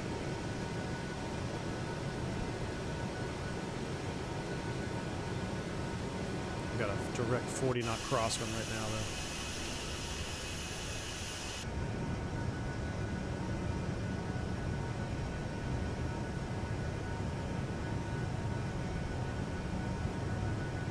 New SOP, no window shades, especially for pilot on board. Agreed, man. These window shades, these people with these window shades down for all phases of flight. Drive me nuts.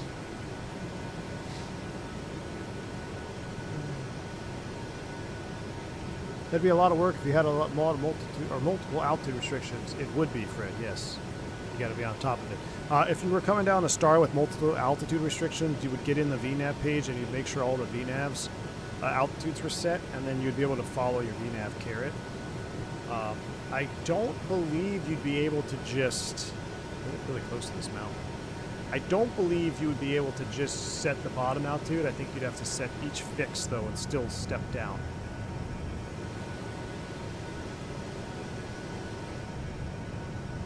Now, ladies and gentlemen, off the left-hand side of the aircraft, looking for some bison. Did a little low-level flyby of Widow's Plateau. Definitely below the min vectoring altitude. Is established on the ILS for runway 17, about 7 miles out. Nothing to see here. Good night. Could you imagine being off course at 10,000 right there? You're cooked. Beat Columbia 2.0. All right, here comes Hackey. We got to slow down now. Montrose traffic, Prestige 156. Clear on Alpha 4. We'll taxi Alpha to the ramp. We had plus or minus 10 all the way down final for Pirate. Plus or minus 10, he says. That's Grand Mesa? Very cool.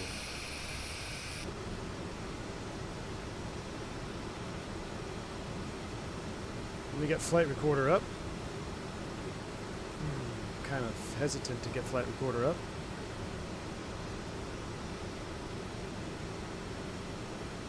Flight recorder is ready.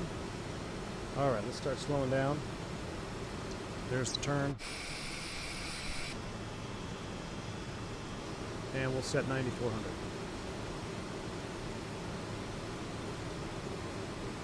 And vertical speed down. Or, yeah, that's right, 9,400. Update the barrel here. 2979, what? That's a big difference.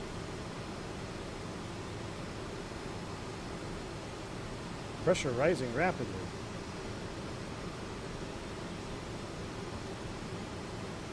All right, let's start slowing it up. Montrose traffic, Prestige 676. We're hacking inbound for the ILS 17.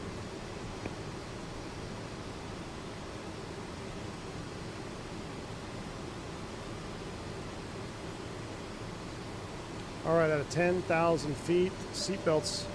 I'll tell you what, I'll leave the no smoking sign off. Smoke them if you got them.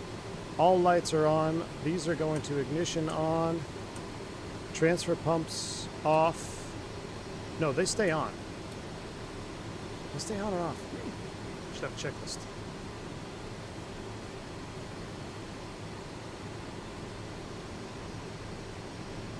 Standby pumps on. Okay, cool. Landing lights, all that's on. Cool. Approach checklist, slats, flaps. Air start, ignition, all three checked. This is 2 mile final for runway 17. Ready. All right, below 200, slats out.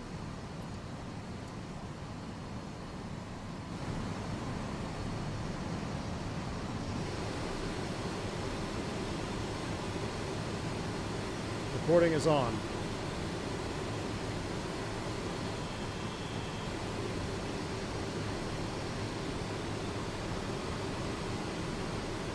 I'm going to set my heading to 168 just so I have it.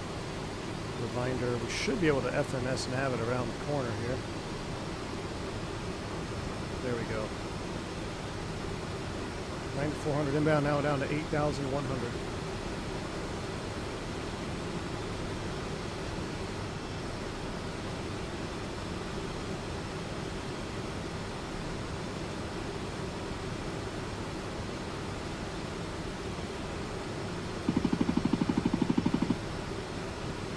Alright, vertical speed.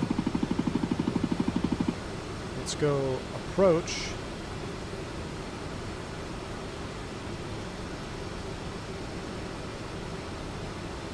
Runway's in sight. Flaps 20.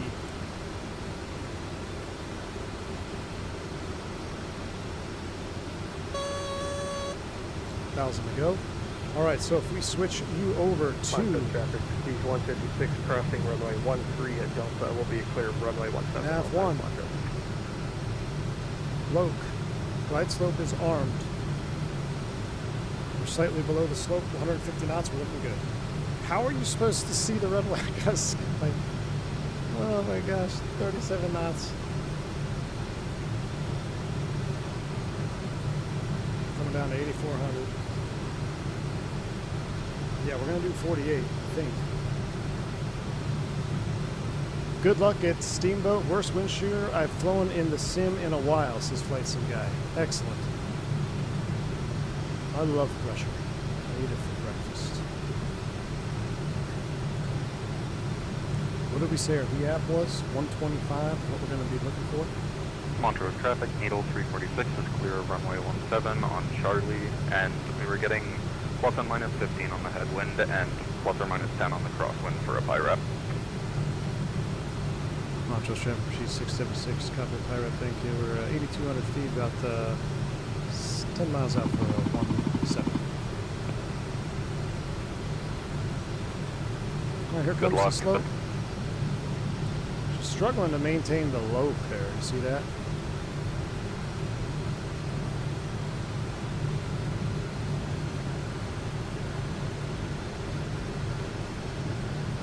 Alright, glide slope capture, set missed approach altitude 11,000.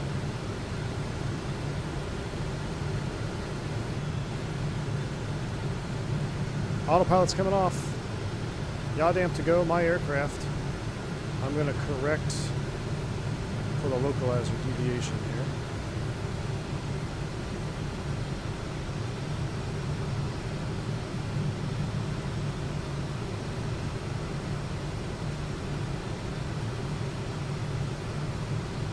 Oh, I can't bug the speed. I want to bug my reference speed here. 210. Gear down.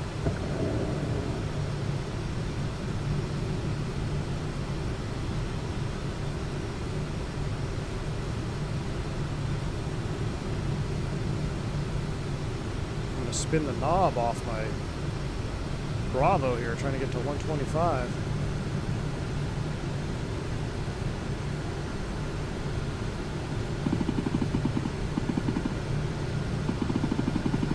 All right.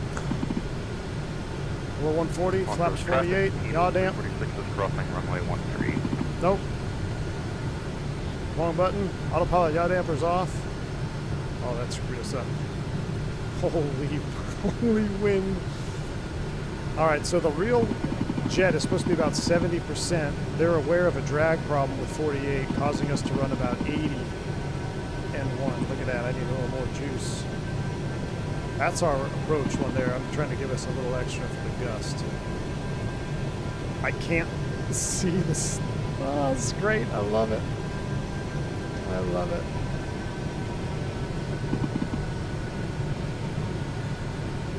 Remember, we can go all the way to the end. We got to get off at the end anyway, so.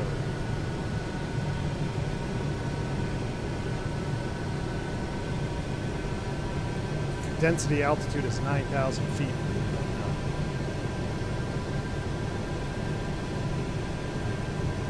come the bumps. If you got that holy water, now would be a good time to start spreading it.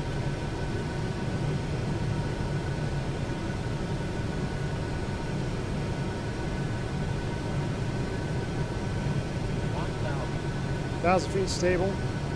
Frats.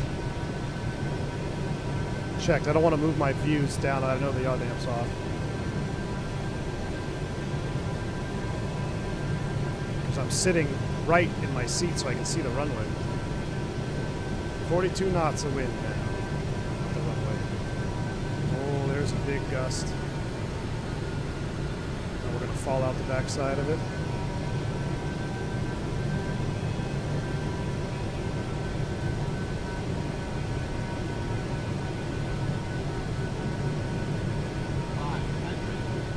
Stable target, sinking 6. I need a little bit more. I'm falling off the seat over here so I can see the runway. A little bit slow, power.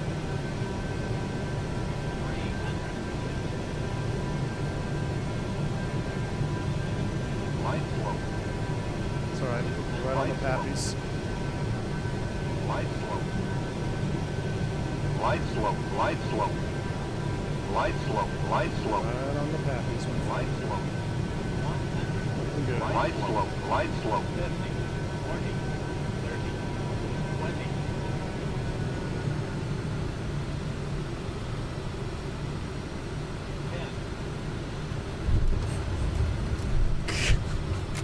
I'm full left rudder.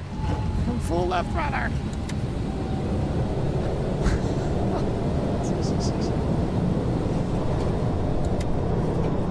Oh my word.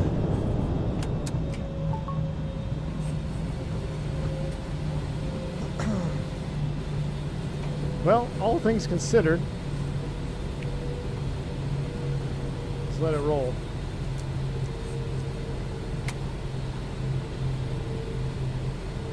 All things considered, I don't think that was as bad. But I mean, I ran out of rudder. This is one of those scenarios where having the rudder limiting like off, where my full left rudder isn't actually full left rudder because it's too sensitive. That's where it hurts you, because I was full left rudder.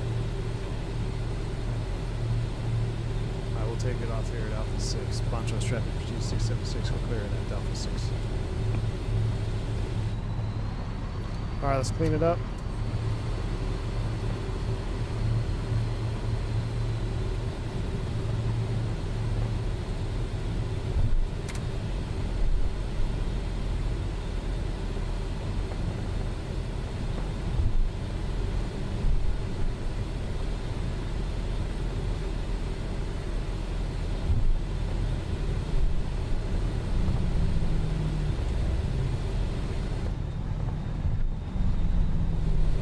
It's going to be an interesting replay for sure. I'll stop the recording so I've got it. Alright, we'll taxi it in. Let's go, that's coming off. Wing lights are coming off.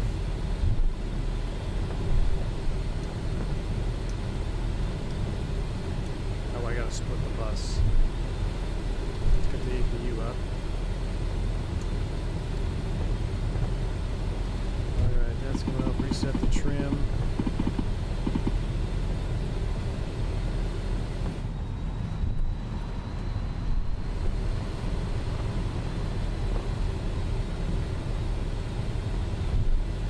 We're getting there. We're getting there. Man, the last 50, not even, the last like 20 feet.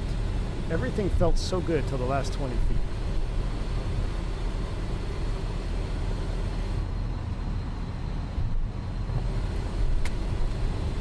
I'll take it though, from gusting to 41 knots. We just got to make sure we didn't hit that wingtip. Montrose traffic, Prestige 676, crossing runway 31 Delta to the right, Montrose.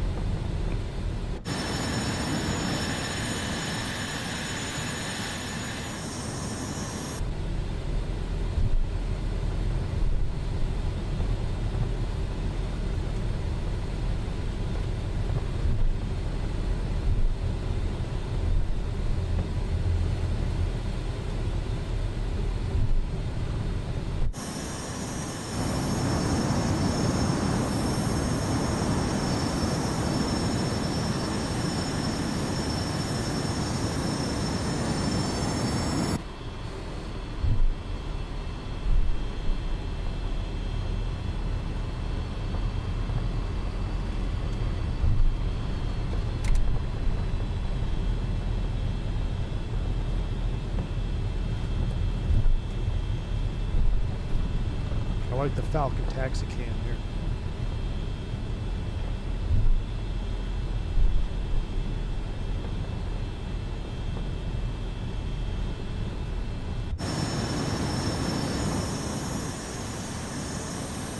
Well, the 10 and the other 50 made it. They all parked so nice.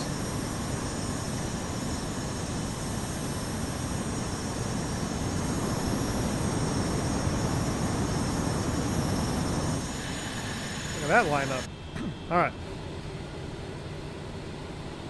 Park brake set. Seatbelts are coming off. Taxi light is off. Ignition's coming off. Transfer pump's coming off. Shut them down. So if he starts on 2, 3, 1, then we should shut him down 1, 3, 2.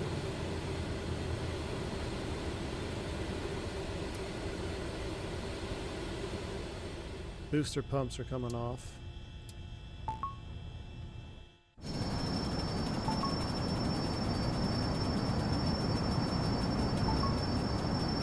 Door open. Chalk it. Quite chalk it. All right. I hear the jet card messages. Do we dare take a look?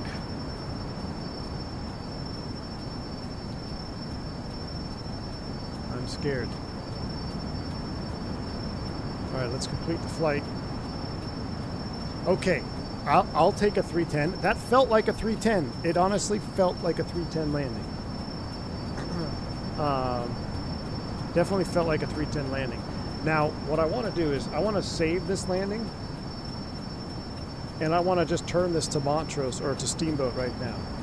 So, because I think if I did I might have to reset everything. Let's just keep it going. So, MTJ Falcon 50 is saved.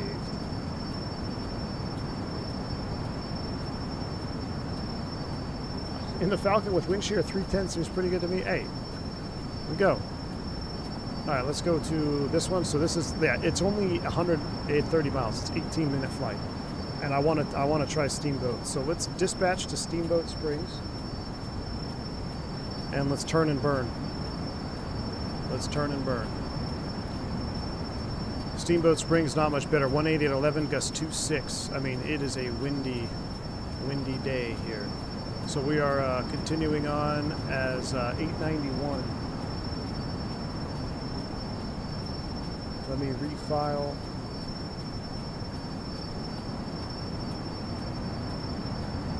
Let me refile this on the sim brief.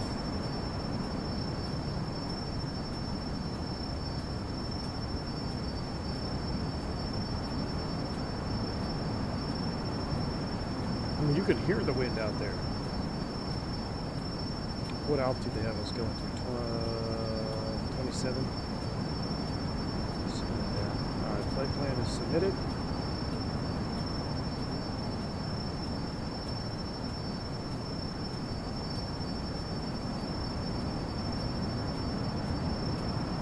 We'll archive this flight plan. Alright, so I think, isn't there a way to just update the flight plan without... Yeah, I stopped the recording and saved it, Russet. Alright, what do we need for gas? 3914. Let's hop back in the jet. See if we can't get this thing turned around. We need to get the air going here. Let's get the air going. Alright, bleed air is going. Standby pump to auto. I should have got that after as well. Standby pump to auto. Let's get rid of view. Let's pull up this.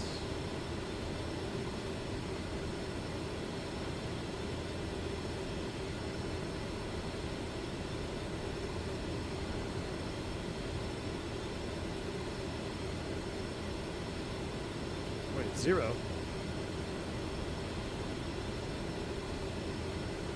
Weights have been connected. Alright, so there we go. Still 7 people. We lost some bags, which is good. 3914 on the fuel. So if I go to takeoff, 2,800 pounds, that checks. So sink bugs, sink weight, that's all good. So we'll get rid of that. Ground ops. What are we refueling to?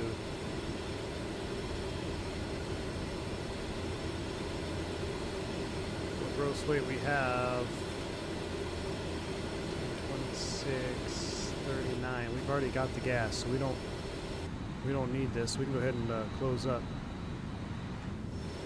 Refueling is done. Let's close the main door. Turn and burn, baby. Turn and burn. We need a new flight plan. MTJ to SBS.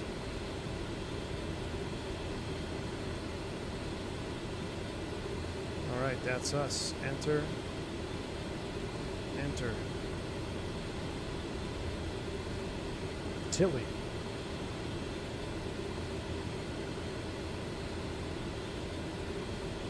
Let me import my new flight plan here on my EFB. We just have direct to tilt intersection. So let me look up Steamboat Springs. Let's get an approach on there. Maybe we can do that. There's no star. The weather at Steamboat is out of the south. So that gives us two options. Not a whole lot of options, actually. RNAV GPS Echo. VOR DME Charlie. We're going to probably shoot the GPS Echo and circle to land. So we're going to shoot this at a Tilly, circle to land, and then we're done. So approach, enter, RNAV Echo, enter, Tilly, enter, and we're going to have to circle for 17. All right, that's in the box. VNAV, cruise, data, enter, 270. It's only an 18-minute flight. Let's knock that down. Let's go 22. Or it's got to be odd altitude. Thrust set's here. He'll be mad at me. Hold on. How do I go back? I don't know how to clear it. Thrust set, you're going to have to be mad. We're going to 22 thou. I don't know how to delete it. All right, cruise altitude 22, 18, 3-degree path on VNAV if we need it. Cool. Direct to Tilly is in the box. VNAV, cruise up to 50, TOD.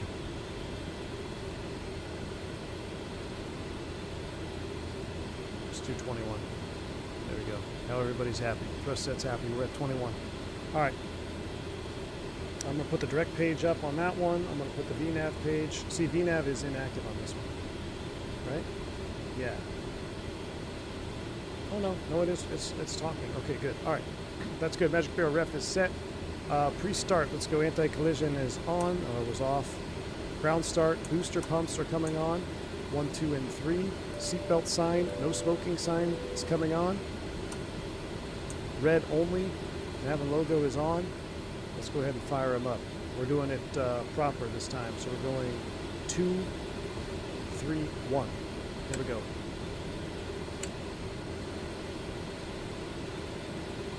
Fuel.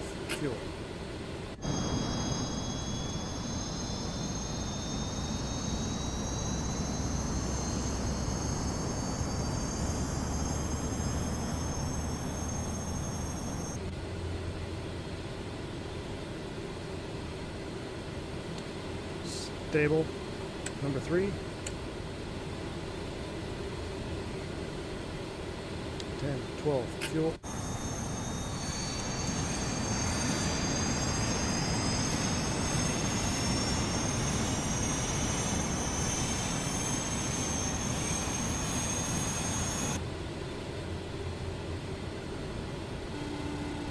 IGT is rolling back.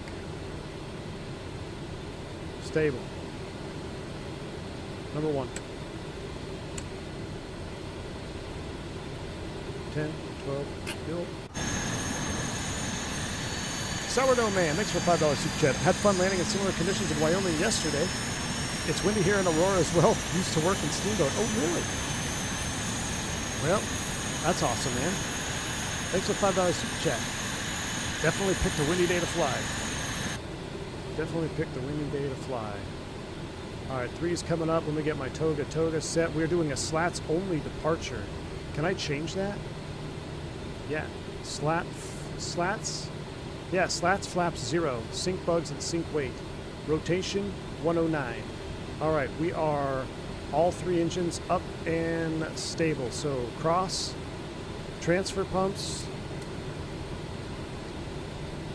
That's looking good. APU. Bleed air off. Start-stop switch is coming off. Decouple the gen. We'll get the master on taxi out. Slats coming out. Mach trim is on. Trim for takeoff is set. Montrose traffic, Prestige.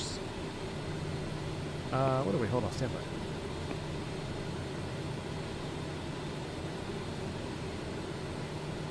I thought it would update the flight plan.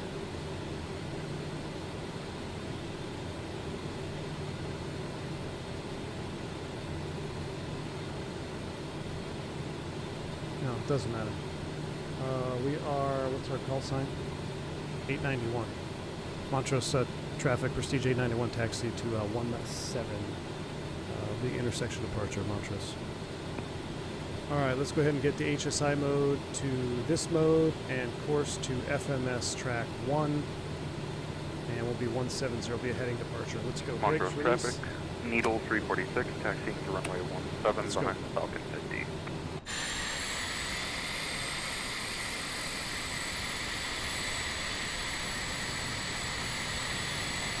Turn and burn, baby. Turn and burn. I just, if you select waypoint in VNAV and hit enter, it'll show you current vertical speed, what the crossing altitude would be. Oh, really? 1 BSC. Okay, so it's constantly telling you where you're going to be at. I got you. Yeah, Jeff, only one reverser on the Falcon 50. Only on number 2.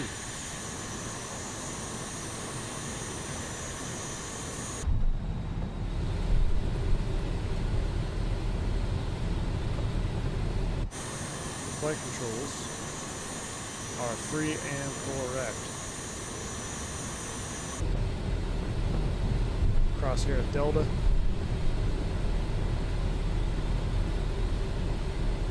There's nobody in Montrose, so we're just going to cross.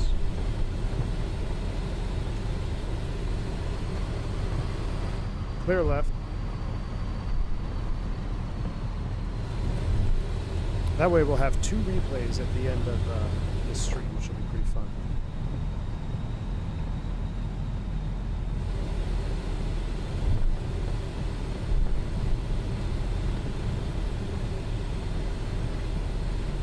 Alright, we'll take Alpha all the way down. We probably don't have to go all the way down, but...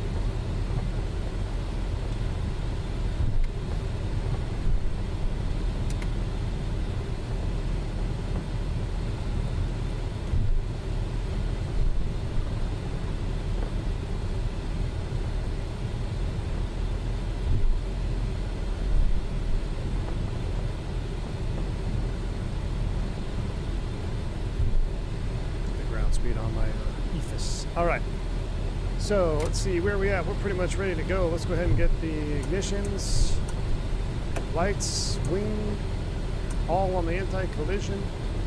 Overhead is set. We'll depower the master. We're coming down. Alright, slats 20, flaps up, trim set, yaw damp is off. Air brakes retracted. What's R in frats? Flaps?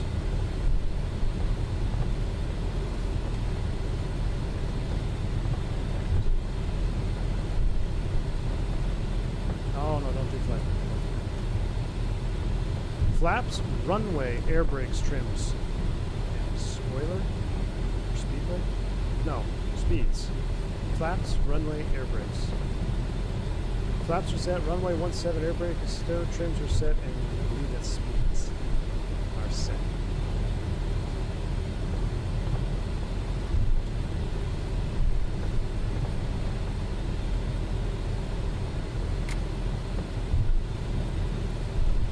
Text the wife real quick. Okay, no, she'll just text me. She's on her way back. Perfect. This will be an 18-minute flight. We'll get the airplane in position in Steamboat, and then I will release myself from November 1 Victor Fox at Steamboat Springs.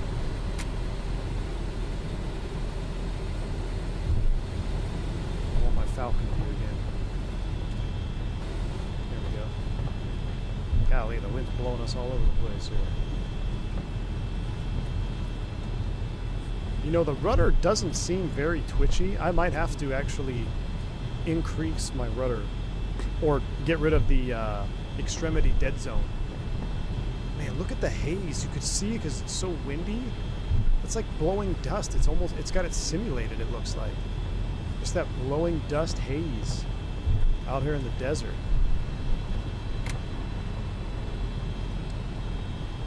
Runway needs more bumps.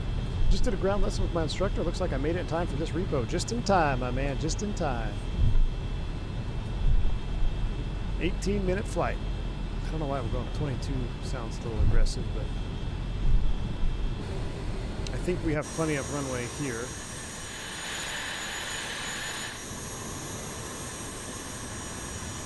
You know what? It's 9,000 foot density altitude. Let's just go full length. Let's make an executive decision to fight against the get-there-itis, yeah?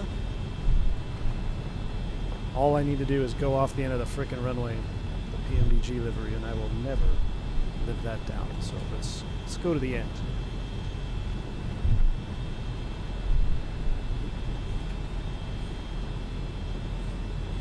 It's constantly wanting to go left. That's great. It's trying to weather bane. It's pretty good.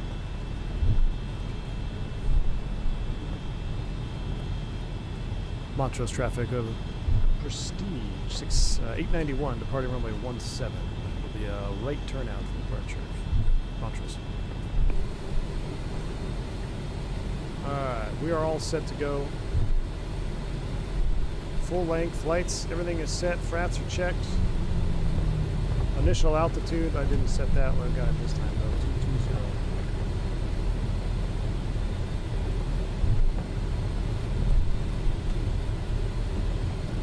220 is set.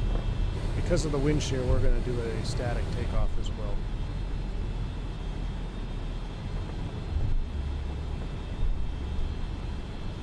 well. Swim and climb, no, sorry man, it's a Contrail Falcon 50, but it is the PMDG livery on the Contrail Falcon 50. Look at that, perfect lineup. Look at that. Told you we'd get it at some point. Let's go. Look at that guy racing down the runway. He's got his bucket out too. Spool him up. Turn and burn, baby. 50%, up we go.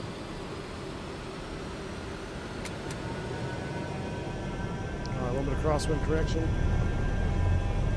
Sink that. Oh man, I'm rudder. It's full left. Here's me live. 80 knots. Check. Montrose traffic, Needle 346, lining up runway It actually 17 tracks pretty departing dang good on the Falcon 50. runway with this crosswind. Rotate. Oh yeah. Positive rate.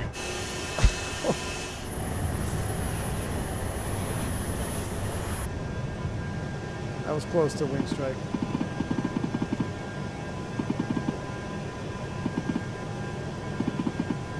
That was close.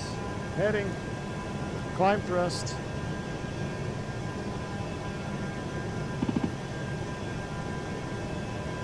Climb. Climb power is 96.7. Which is pretty much almost at full. Slats are coming in. Right turn. Here we go. Oh, I forgot the yaw dam. Yep, thanks, Vodka.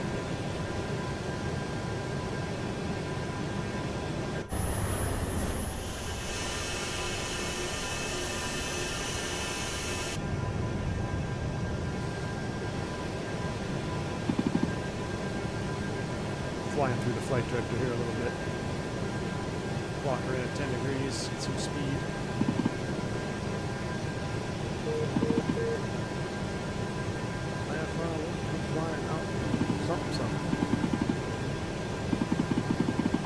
Montrose traffic, Needle 346, departing runway 17, runway heading, then a left turn for a southwest departure. Alright, 97 on the thrust is looking good. We actually probably go 865 now to this climb here. Get number 2 back a little bit. Needle traffic, Prestige 548, lining up 17. Out of 10, lights.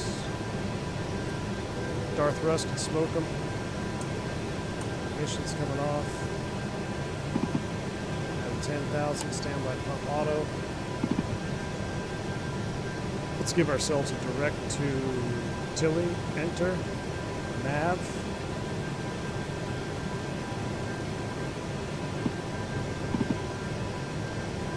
The FAA would like your evidence, like to see your evidence of the close wing strike.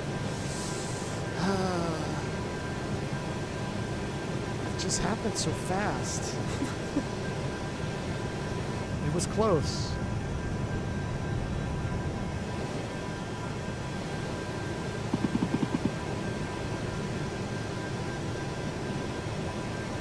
Roger, traffic 5548 departing 17 will be a right turn out departing to the north. Montrose traffic, pursuit 891, we're out of 11.5 out to the northwest, call Montrose. There's 250, looking for 260. This tailwind is going to be an interesting climb out here.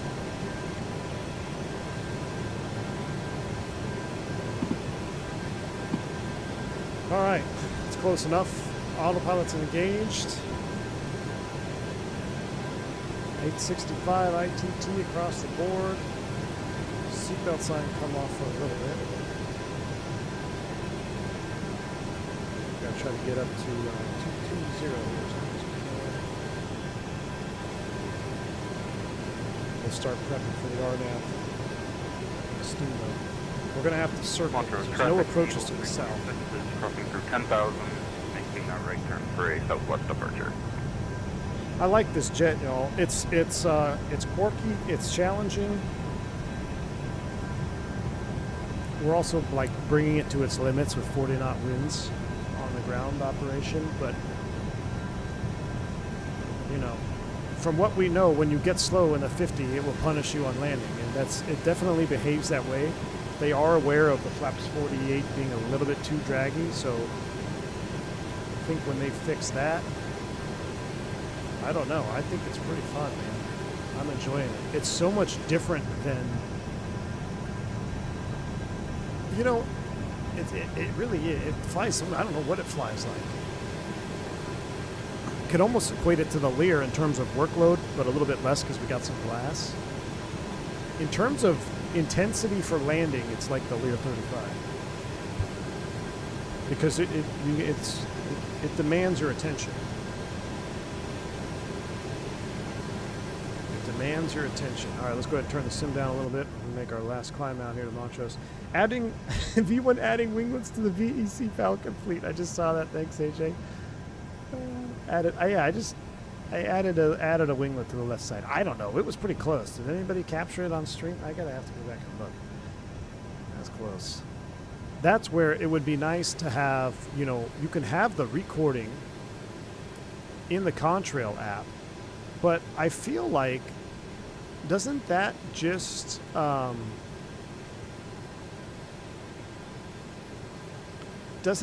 continue, like, break performance because it's going to be recording all of it, or does it just record the takeoff and the landing? I mean, it works good. We used it on the first flight, but I don't know if that would break performance over time, keeping that on. I really don't know. The sudden stop of that roll looks like a wing strike to me. JJ, stop. Don't say the quiet part out loud. How different is it to the Learjet? Do you own any Learjets? I do. We own 3. Well, I say, yeah, we own 3 in VEC. 3 or 4? 3. I think we own 3.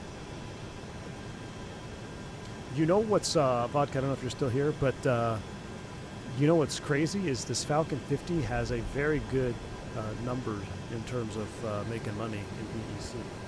The margin is pretty good. In our early data collection. So there's 21 for 22. We're going to be right in the tops at 22.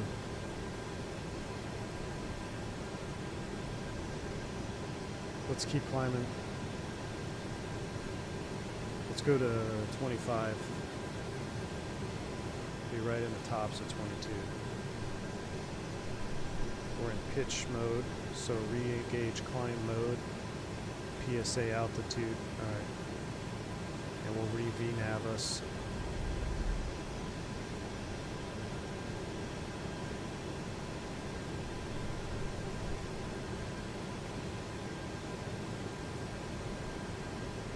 We have 25 idle sovereigns.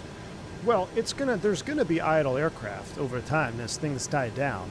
But I feel like while it's, I mean, all those sovereigns have almost pretty much paid for themselves for the leases. But I was looking at terminating the Phenom, some Phenom leases. I don't think it makes sense to terminate the leases because we could just let them coast out. We've got enough money to handle those leases, especially the shorter ones. All of the Falcons have been short leased as well, just so you know. Because I think it almost costs more to can the Phenom leases than just let them sit.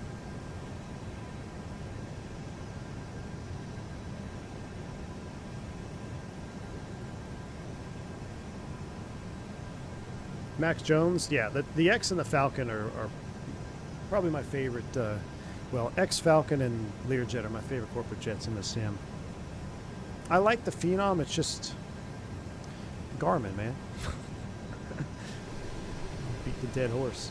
All right, 25,000 feet. We're leveled off. We'll maintain 865. We'll see what kind of Mach number we get up to here, and then we'll just maintain 250 here.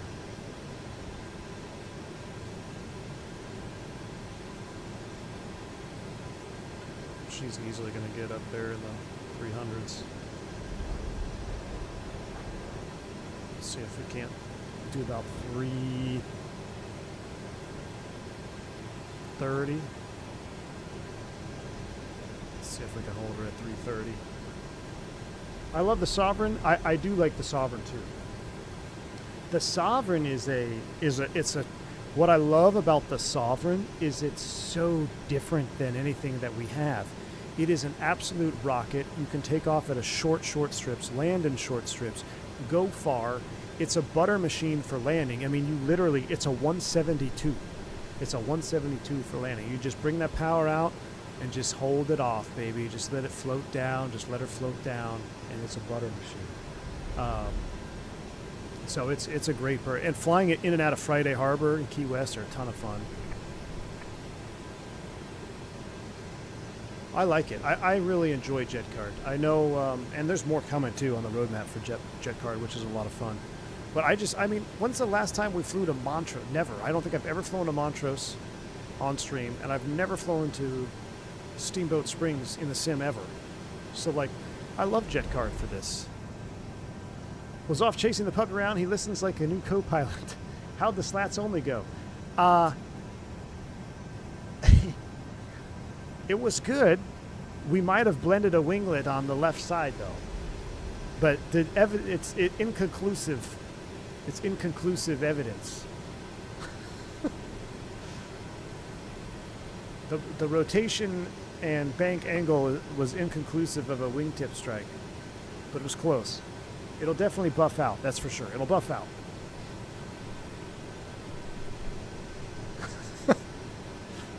Hey, you wanted blended winglets, right? 50EX?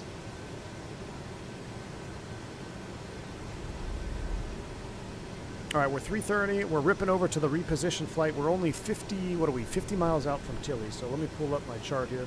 Well, again, we'll be shooting the RNAV into Steamboat Springs from Tilly. Tilly is at 11.3. So if we come down here,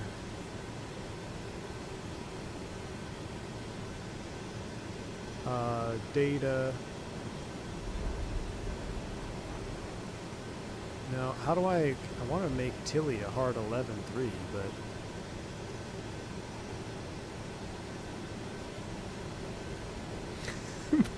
folds arm and scowls. I don't think so. I don't think we hit. I don't think we hit. It's close. 11.3 on the RNAV inbound, climbing left turn. All right. So what is the procedure for circling here? Circle to land. 8220. We can't even set the barrow to that height, so we're just gonna have to leave it as is.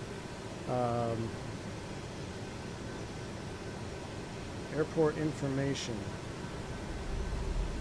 Preferred runway.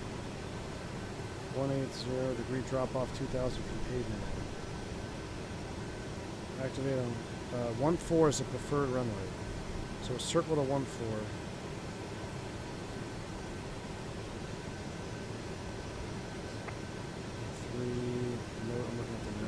Pappies are blocked. 651 entering runway 32 backtrack for runway 14, Steamboat Springs. Ooh, there's somebody. We're picking up Steamboat Springs traffic already.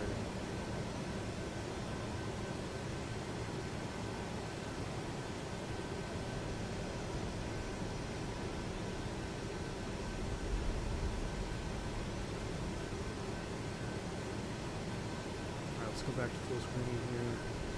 So we're at 27 minus 11.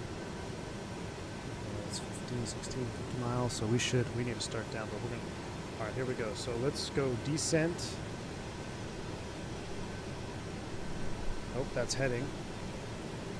Nav.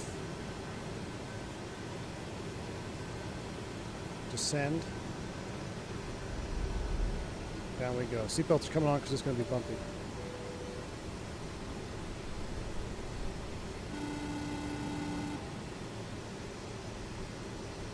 AJ Fryer, thanks for the $3 super chat. Get whiskey to make brushed aluminum tip caps. Oh, that'd be funny. Man, I wonder. We gotta get whiskey to get a throttle. We're a little bit behind the profile here, so I'm gonna hustle down. 78%, right? Because it's plus. Oh no, we can go down to 73%. 73%. It's above zero. We need whiskey to get cooking on a livery. I think he said he was on vacation though. But it's cool because it gives us an opportunity to fly other liveries for a little bit. But man, I've really grown to love the VEC livery we have. And I'm very curious to see how it would look on this Falcon. I don't know if we need to add a third color. Because that gray one we had was pretty cool. It was like three layers of silver and gray. But a flat black with the gloss black belly might be pretty spicy. VTS says, I was in the jump seat. Buffing it out is not sufficient for my board members. Oh no. VNAV next. Select waypoint. Enter new altitude. VNAV next. Oh yeah. Well. Tilly. Enter. Altitude. 11.3. Required feet per minute 2,500. We're doing it. Oh, I gotta maintain 73 though. 73 and 1. There we go. Close enough. Let's run some landing data. Man, I'm glad it's severe clear out here though. Alright. Sync bugs. 111, 116. We're doing a slash 48, 27.3. We need 3,000 feet. The runway is 4,400. Eva stream traffic, Prestige 651 is departing runway 14. We're going to fly at runway heading, and then we'll be right there on course. Steamboat Springs traffic, Prestige 891. We're Falcon 50 out of 18.5. We're descending for the RNAV to runway, or to 32 and then circle southbound. We'll be looking for the outbound traffic.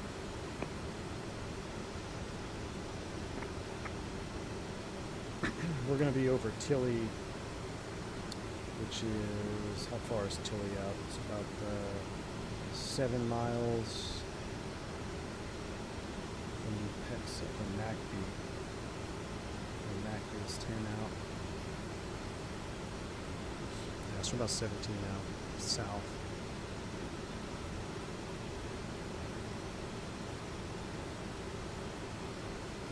Let's go speed brake or air brake to intermediate. Help us come down here a little bit. Ooh, that's scary looking. It's a lot of green and brown in the windscreen there. All right, once we proceed inbound, the minimum circling altitude is 8220, so we'll just call it 8300. The field elevation is 6,800, so 78. Steamboat Springs traffic, Needle 1,000 above. 346 is out of 18,000, wanting the RNAV for runway 132, coming, and then turn around for runway 14.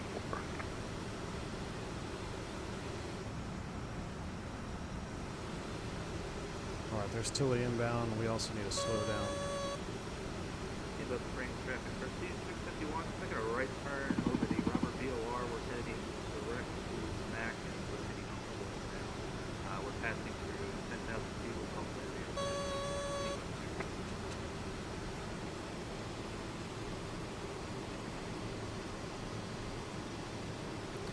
Steamboat's range traffic for CJ91. We're over Tilly at a 10,600, which is about 15 miles to the south. We're going to set up for a circle 214 Steamboat. Air brake is stowed. I'm slowing this thing way down here because we got a lot of traffic in there.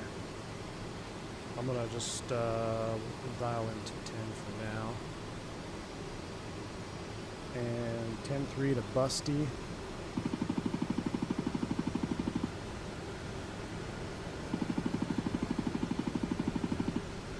Mountain wave there or something.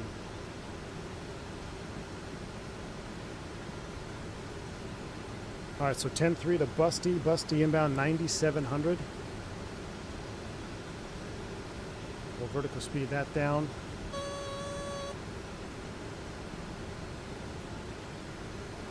Let's keep slowing down. I'm gonna bug app of 115. 120-ish, right?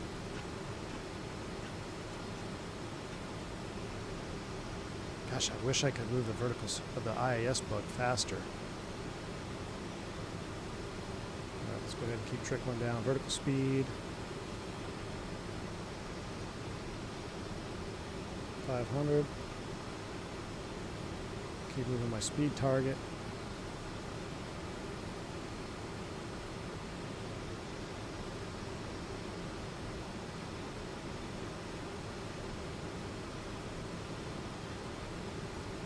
.120 will be the bug speed for this one. All right, approaching Busty. After Busty, Hexa. Steamboat range traffic for C651, now 5 miles southwest of the Robert BOR, crossing through 16,500. So And who's we above are us? now departing the airspace.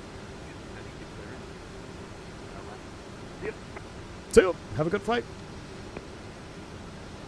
Steamboat traffic for CJ91 at a 9,700 on the RNAV for RNAV 32 just outside of Busty. Circle land 14. Or inside of Busty. All right, inside of Busty, Hexa 9,700, which we're set. We're looking good. From there, we can continue to our circling min of 8,300. Hexa inbound 8,300.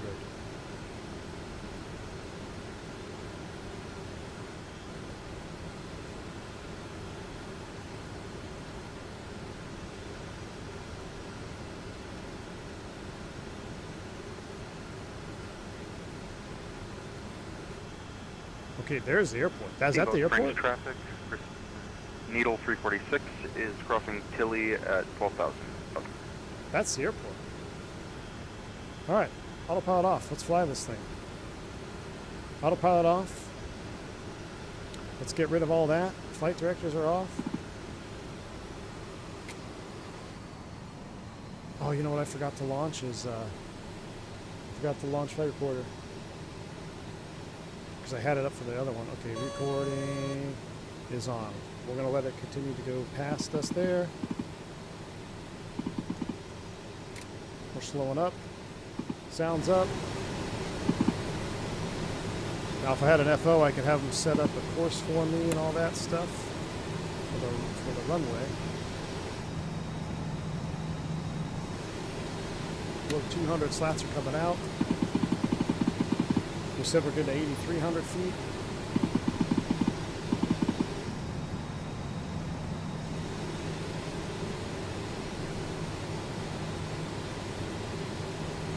Flaps 20.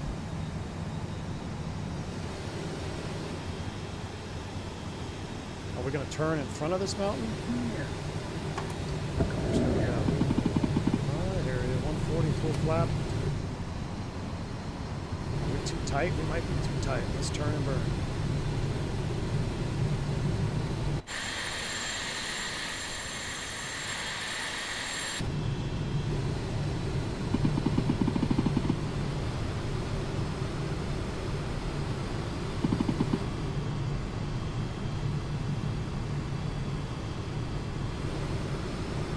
Sync rate, 1,000.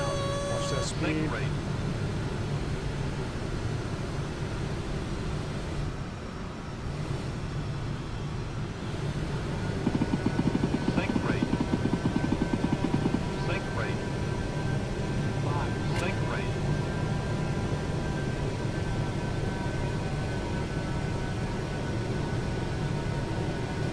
my speed just... I'm at max thrust. Oh my goodness. She can't do it at flap 40. I'm at max power.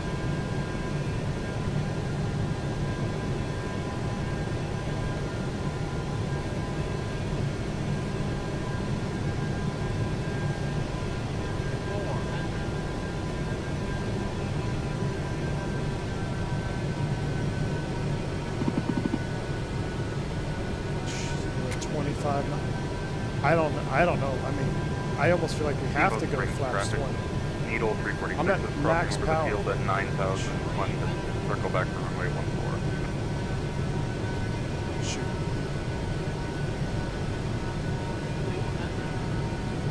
Traffic, got Beach 548 over to Philly, about our Echo, circle for 114. 50, 40, 30, 20, 10.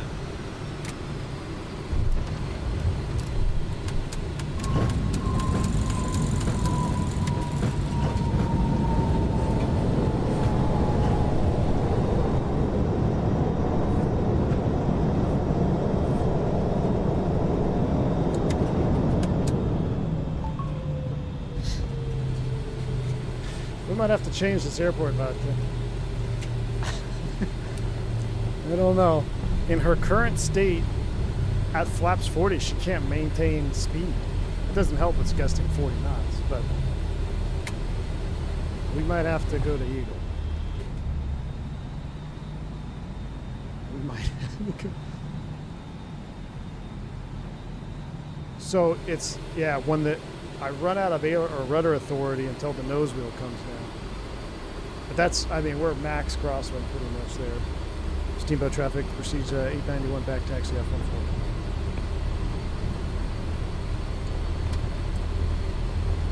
You know, Jackson Hole wouldn't be a bad idea.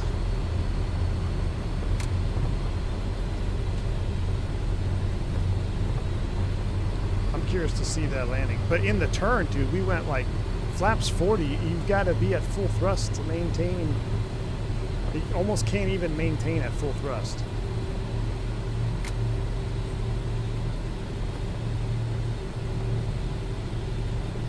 We might have to do, it's either Eagle or Jackson Hole, I think, because they're really good sceneries.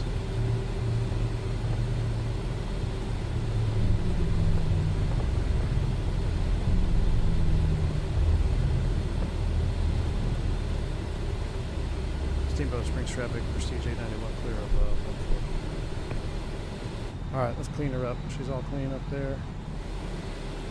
My goodness.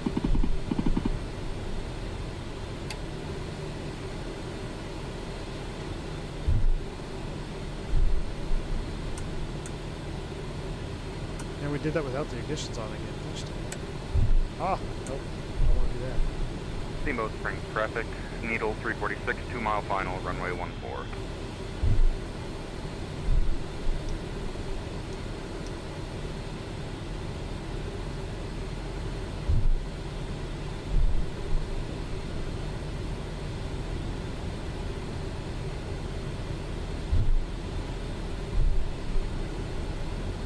Rondazzo says flaps 48 gear down and level flight should require 85%. On a 3 degree slope, it's 70. Right downwind on circle So for definitely needs to be tweaked on the drag curve. Yeah, they actually, I checked in the Discord. They were saying that they are aware of it, so they are going to tweak it.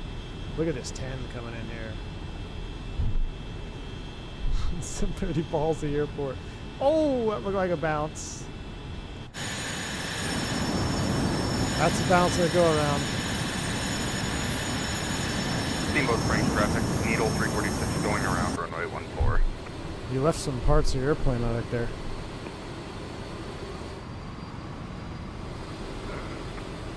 We'll have a vote. We'll have a vote. Eagle versus Jack. What about Telluride? Is Telluride a no-go with the circle? Aspen? Heads up for next guy shooting the approach runway 14. I was reading a 52 knot crosswind. 52 knot crosswind? Oh my gosh. Alright, park brake is set. Seatbelt signs off. Steamboat Springs, Beach 548, turning right base, hopefully for a full stop on 17, Steamboat. Generators up. Shut them down reverse order.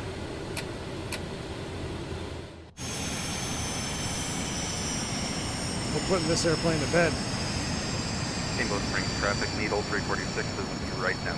Runway 32 for circle back for runway 14. Alright, those off. 2, 3.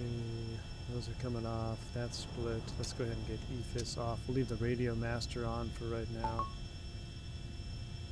Emergency exit lights are coming off. Cabin master light is coming off. Those are all off. Logo and nav. We'll leave you in just nav. Anti-collision is Steamboat off. Springs, Prestige 548, turning final 14, Steamboat Springs. Lock trim is off. Or actually, lock trim is off now. She's coming off. That's it. We're gonna watch the replay here. Oh, I don't want to do that. Curious to see if this guy's gonna make it. While we wait for him. All right, let's see how we did. I'm gonna save that replay in case anything happens. KSBS Falcon 50. All right, let's put a quick vote in the poll before we watch these replays.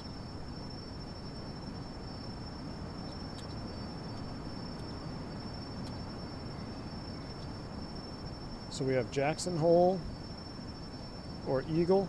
Is that what we got, Vodka? Or keep it where it is.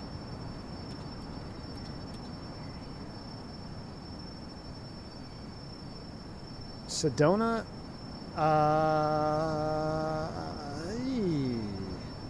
Let's throw Sedona in there. I met my wife. I took first date. I took my wife to Sedona, so screw it. Let's put that in there. All right. Those are the votes. This will be where we move or keep the base. This guy's got it. He's coming in low. Power, power. Oh, brother.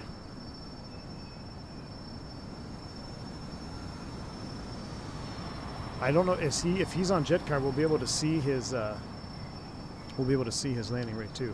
All right, we got one bird Steamboat down. Springs, Prestige 548 will be See? backtracking runway 14. The Prestige pilots can get down. Steamboat Springs, Needle Chrono- 346 is 5 mile final for runway 14. The chrono training program there for this Needle guy, he couldn't get down because he doesn't work for VEC on this one. All right, let's see what Jet Card says. Do you guys want to know? What do you guys think? What do you guys think the landing rate is?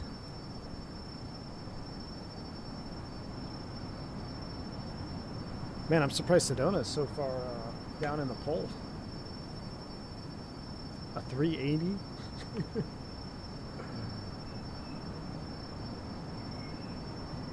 $500? Bill's my fee. You guys are awful. All right, here we go. You ready? 249. I actually felt we did better. It's the decoupling of the yaw. Prestige 548 is clear 14, Steamboat Springs. So, oh, here comes this guy. So it's Needle the same thing that 346 for 10 final has. runway 14.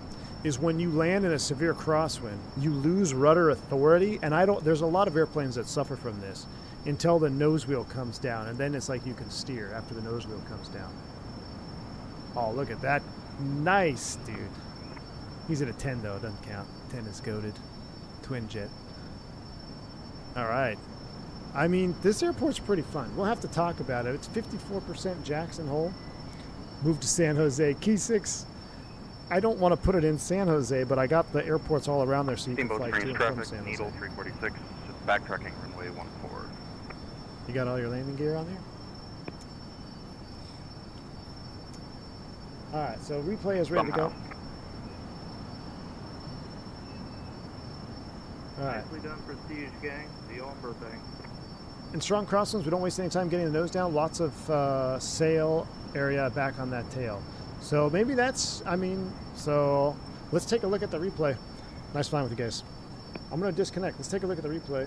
And you know what it is, too. I know I could have more rudder authority if I get rid of my dead zone. So let's make sure we're completely disconnected from jet card before I do this.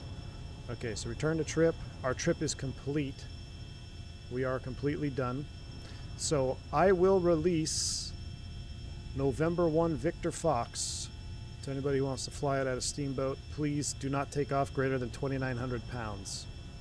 Do not take off more than 2,900 pounds because you will not get off the end of the runway. Let me release this jet. 1 Victor Fox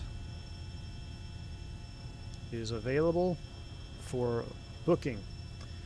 It's the only one we own, too. The first jet we ever owned. All right, so I'm going to close jet card completely for replay mode. That's done. And I don't know the best way to do replay with this. Let's just try it. Let's just close the door. Let's just see what happens if we turn the engines on. Put those there, and let's just see what happens. We'll put our lights on.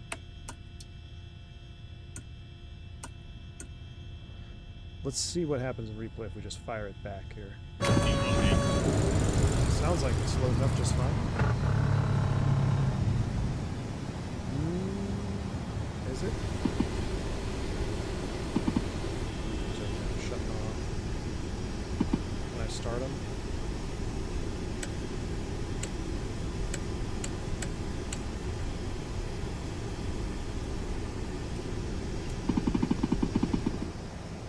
Slats are coming out on time. It's fairly true to the actual airplane crosswind operations. You get the nose on the ground as quickly as possible. Well, I have the bus because number 2 start.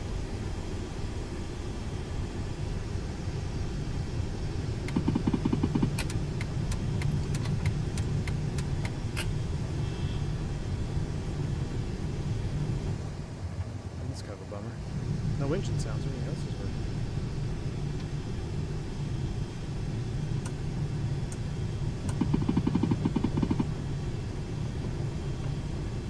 Probably why you should use the default replay mode there. I think that one's starting. Air ignition on. I think this one's starting up. Yeah, we'll be able to start them up in air ignition.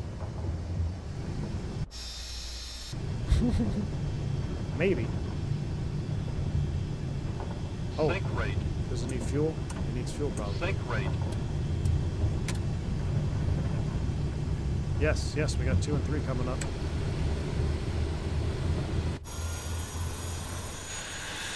Because in replay mode right here, this is where we were full power.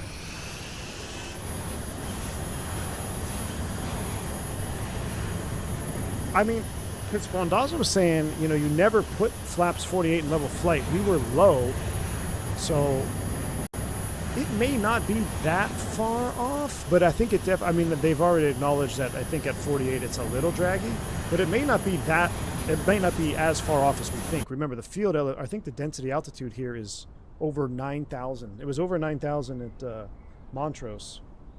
Let me see what it is here. Does it tell me? It doesn't tell me on this one. Yeah, this is 9,800 feet. 9,800 feet density altitude. So it may not be that far off. It might be a little bit, but at 10,000 foot, and these are the weaker engines.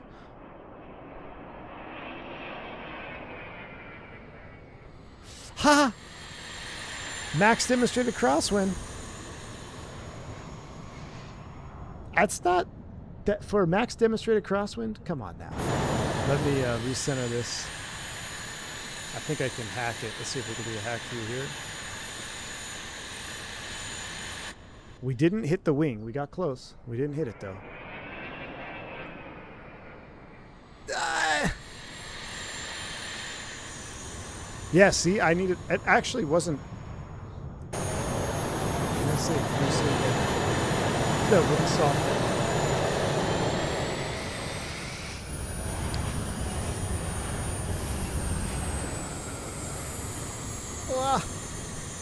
So you can see I'm full left, and the nose comes down, and we get her stabilized.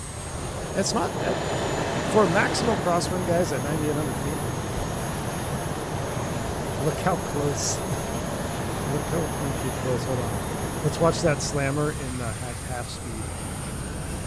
0.25 speed. Let's take a look at RSR's wingtips here.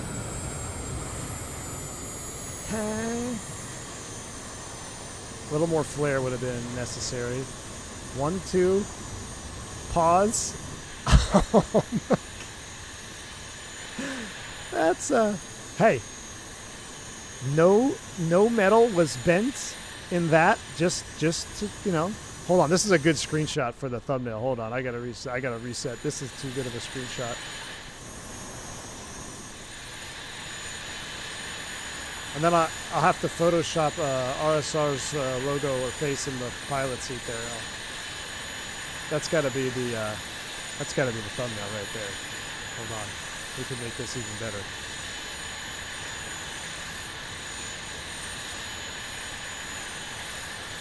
And slides it so fast.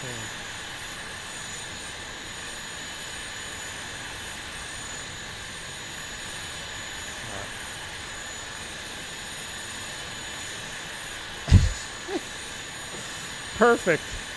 Print screen. Let's keep going. And then that one.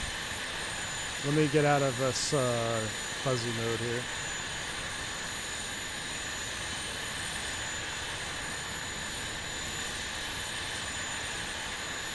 And yeah, that one was good.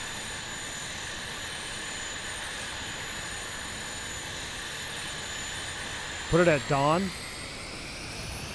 You want the replay at dawn? I bet that looks amazing. Oh, you mean for the, you meant for the thumbnail. I gotcha. We'll do sunset. It's alright. I'm going to mess with the color on the saturation on the replay or the thumbnail anyway. But, alright. Let's reset you. Oh, we're at 0.25 speed. Hold on. Normal speed, resume. What'd you see out here on the wing view? Oh my gosh, that is so close. That is so close. No wing strike because you shaved it on departure. Thanks, AJ. The and is not working to my benefit there. No, it is not. Alright, that is pretty cool. Alright, we still have to watch the absolute not good one still.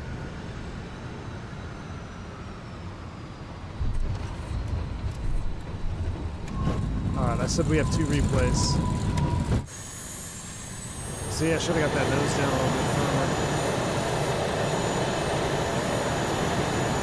Alright, hold on. I'm going to... It's like the 777 replay. Listen to that. Listen to that reverse. It's great.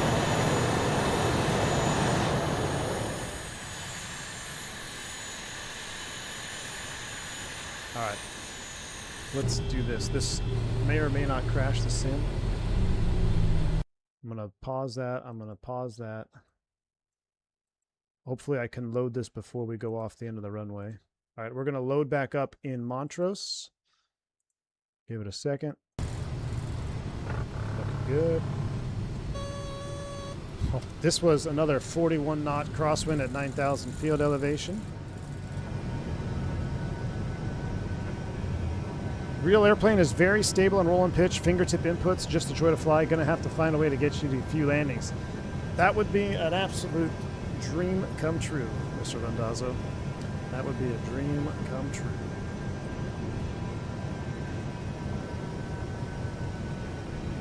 I paid for an ATV livery for this thing, McOatmeal. Yeah, it's gonna be worth it, my friend. It must be a Texas thing. First the guitar plane, and now you. This will be distributed at PMDG tomorrow as an example of what not to do. We probably should have ended with that landing, or we should have started with this one, because this one I think was worse. I actually don't remember. Let's watch this one from Falcon view. Airside with Perry, I think, is the YouTube guy that I was watching. Let's see how this landing was from this Falcon view, and then we'll watch it from outside. 50, 40, 30, 20. Big gust of wind. Hold on to it. I just got slow.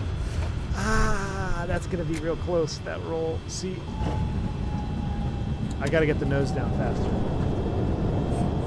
I'm scared. I don't want to look. Chad, I don't want to look at this one. Wing strike. I don't want to look at this one. I don't want to watch. Close my eyes. I'm a wee bit nervous.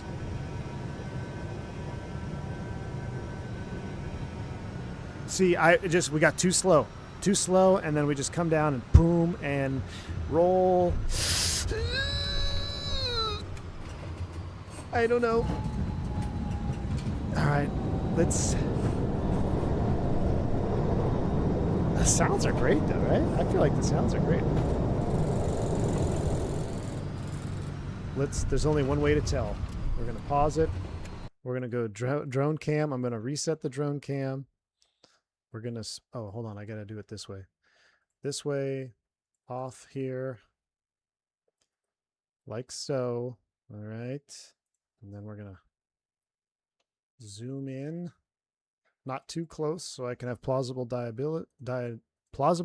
deniability. Oh, brother. I don't like the looks of this one. Need I remind you, it was 9,000 field elevation, gusting 42 knots. Almost a direct crossing.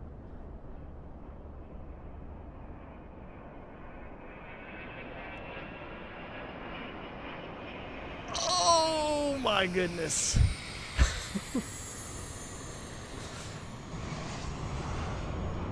Hold on. That's... Listen to the engines. Hold on, I gotta move this closer.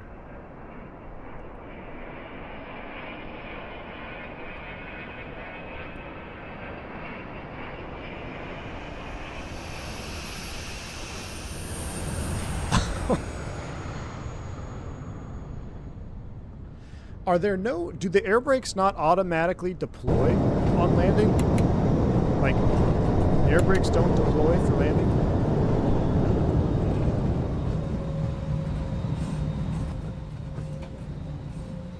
Let's see that in slow-mo.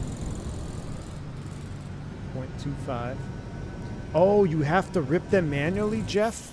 Just like the 7.2, huh? Okay, manual ripping. I haven't been doing the manual ripping. That's probably why. You should have killed the lift. It wouldn't have rolled. See? Alright, this is going to be tight.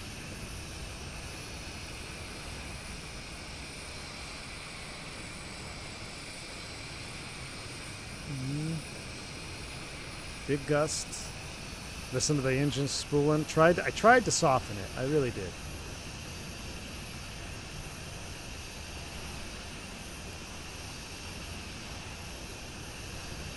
Crunch, crunch. Oh. Oh my gosh. Hold on. How do I get back to my regular drone cam here? Listen. See? No metal was bent. No, maybe we should make that the thumbnail. There's daylight between the wingtip. There is daylight. There is daylight there. I don't care what any of you say. There is daylight between that wingtip and the runway. Okay?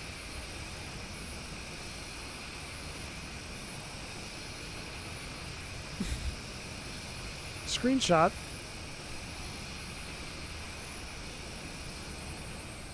That was close. That was very close.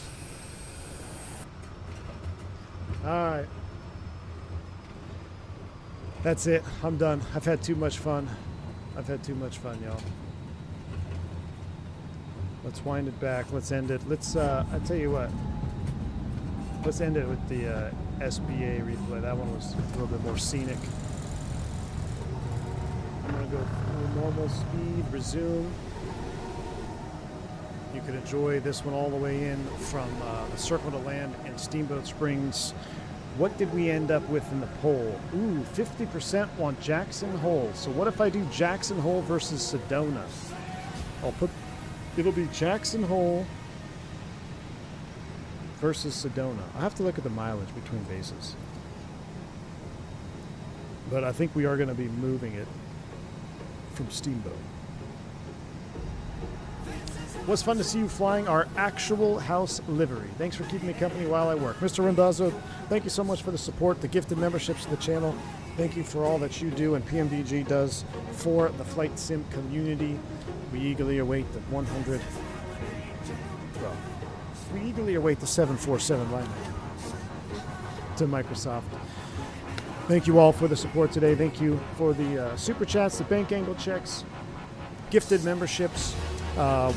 Probably not going to be live tomorrow, and then I'm on call for the next 5 days, so I'm sure they'll find something miserable for me to do. So the next time I see y'all might not be until Great American Holiday, 4th of July.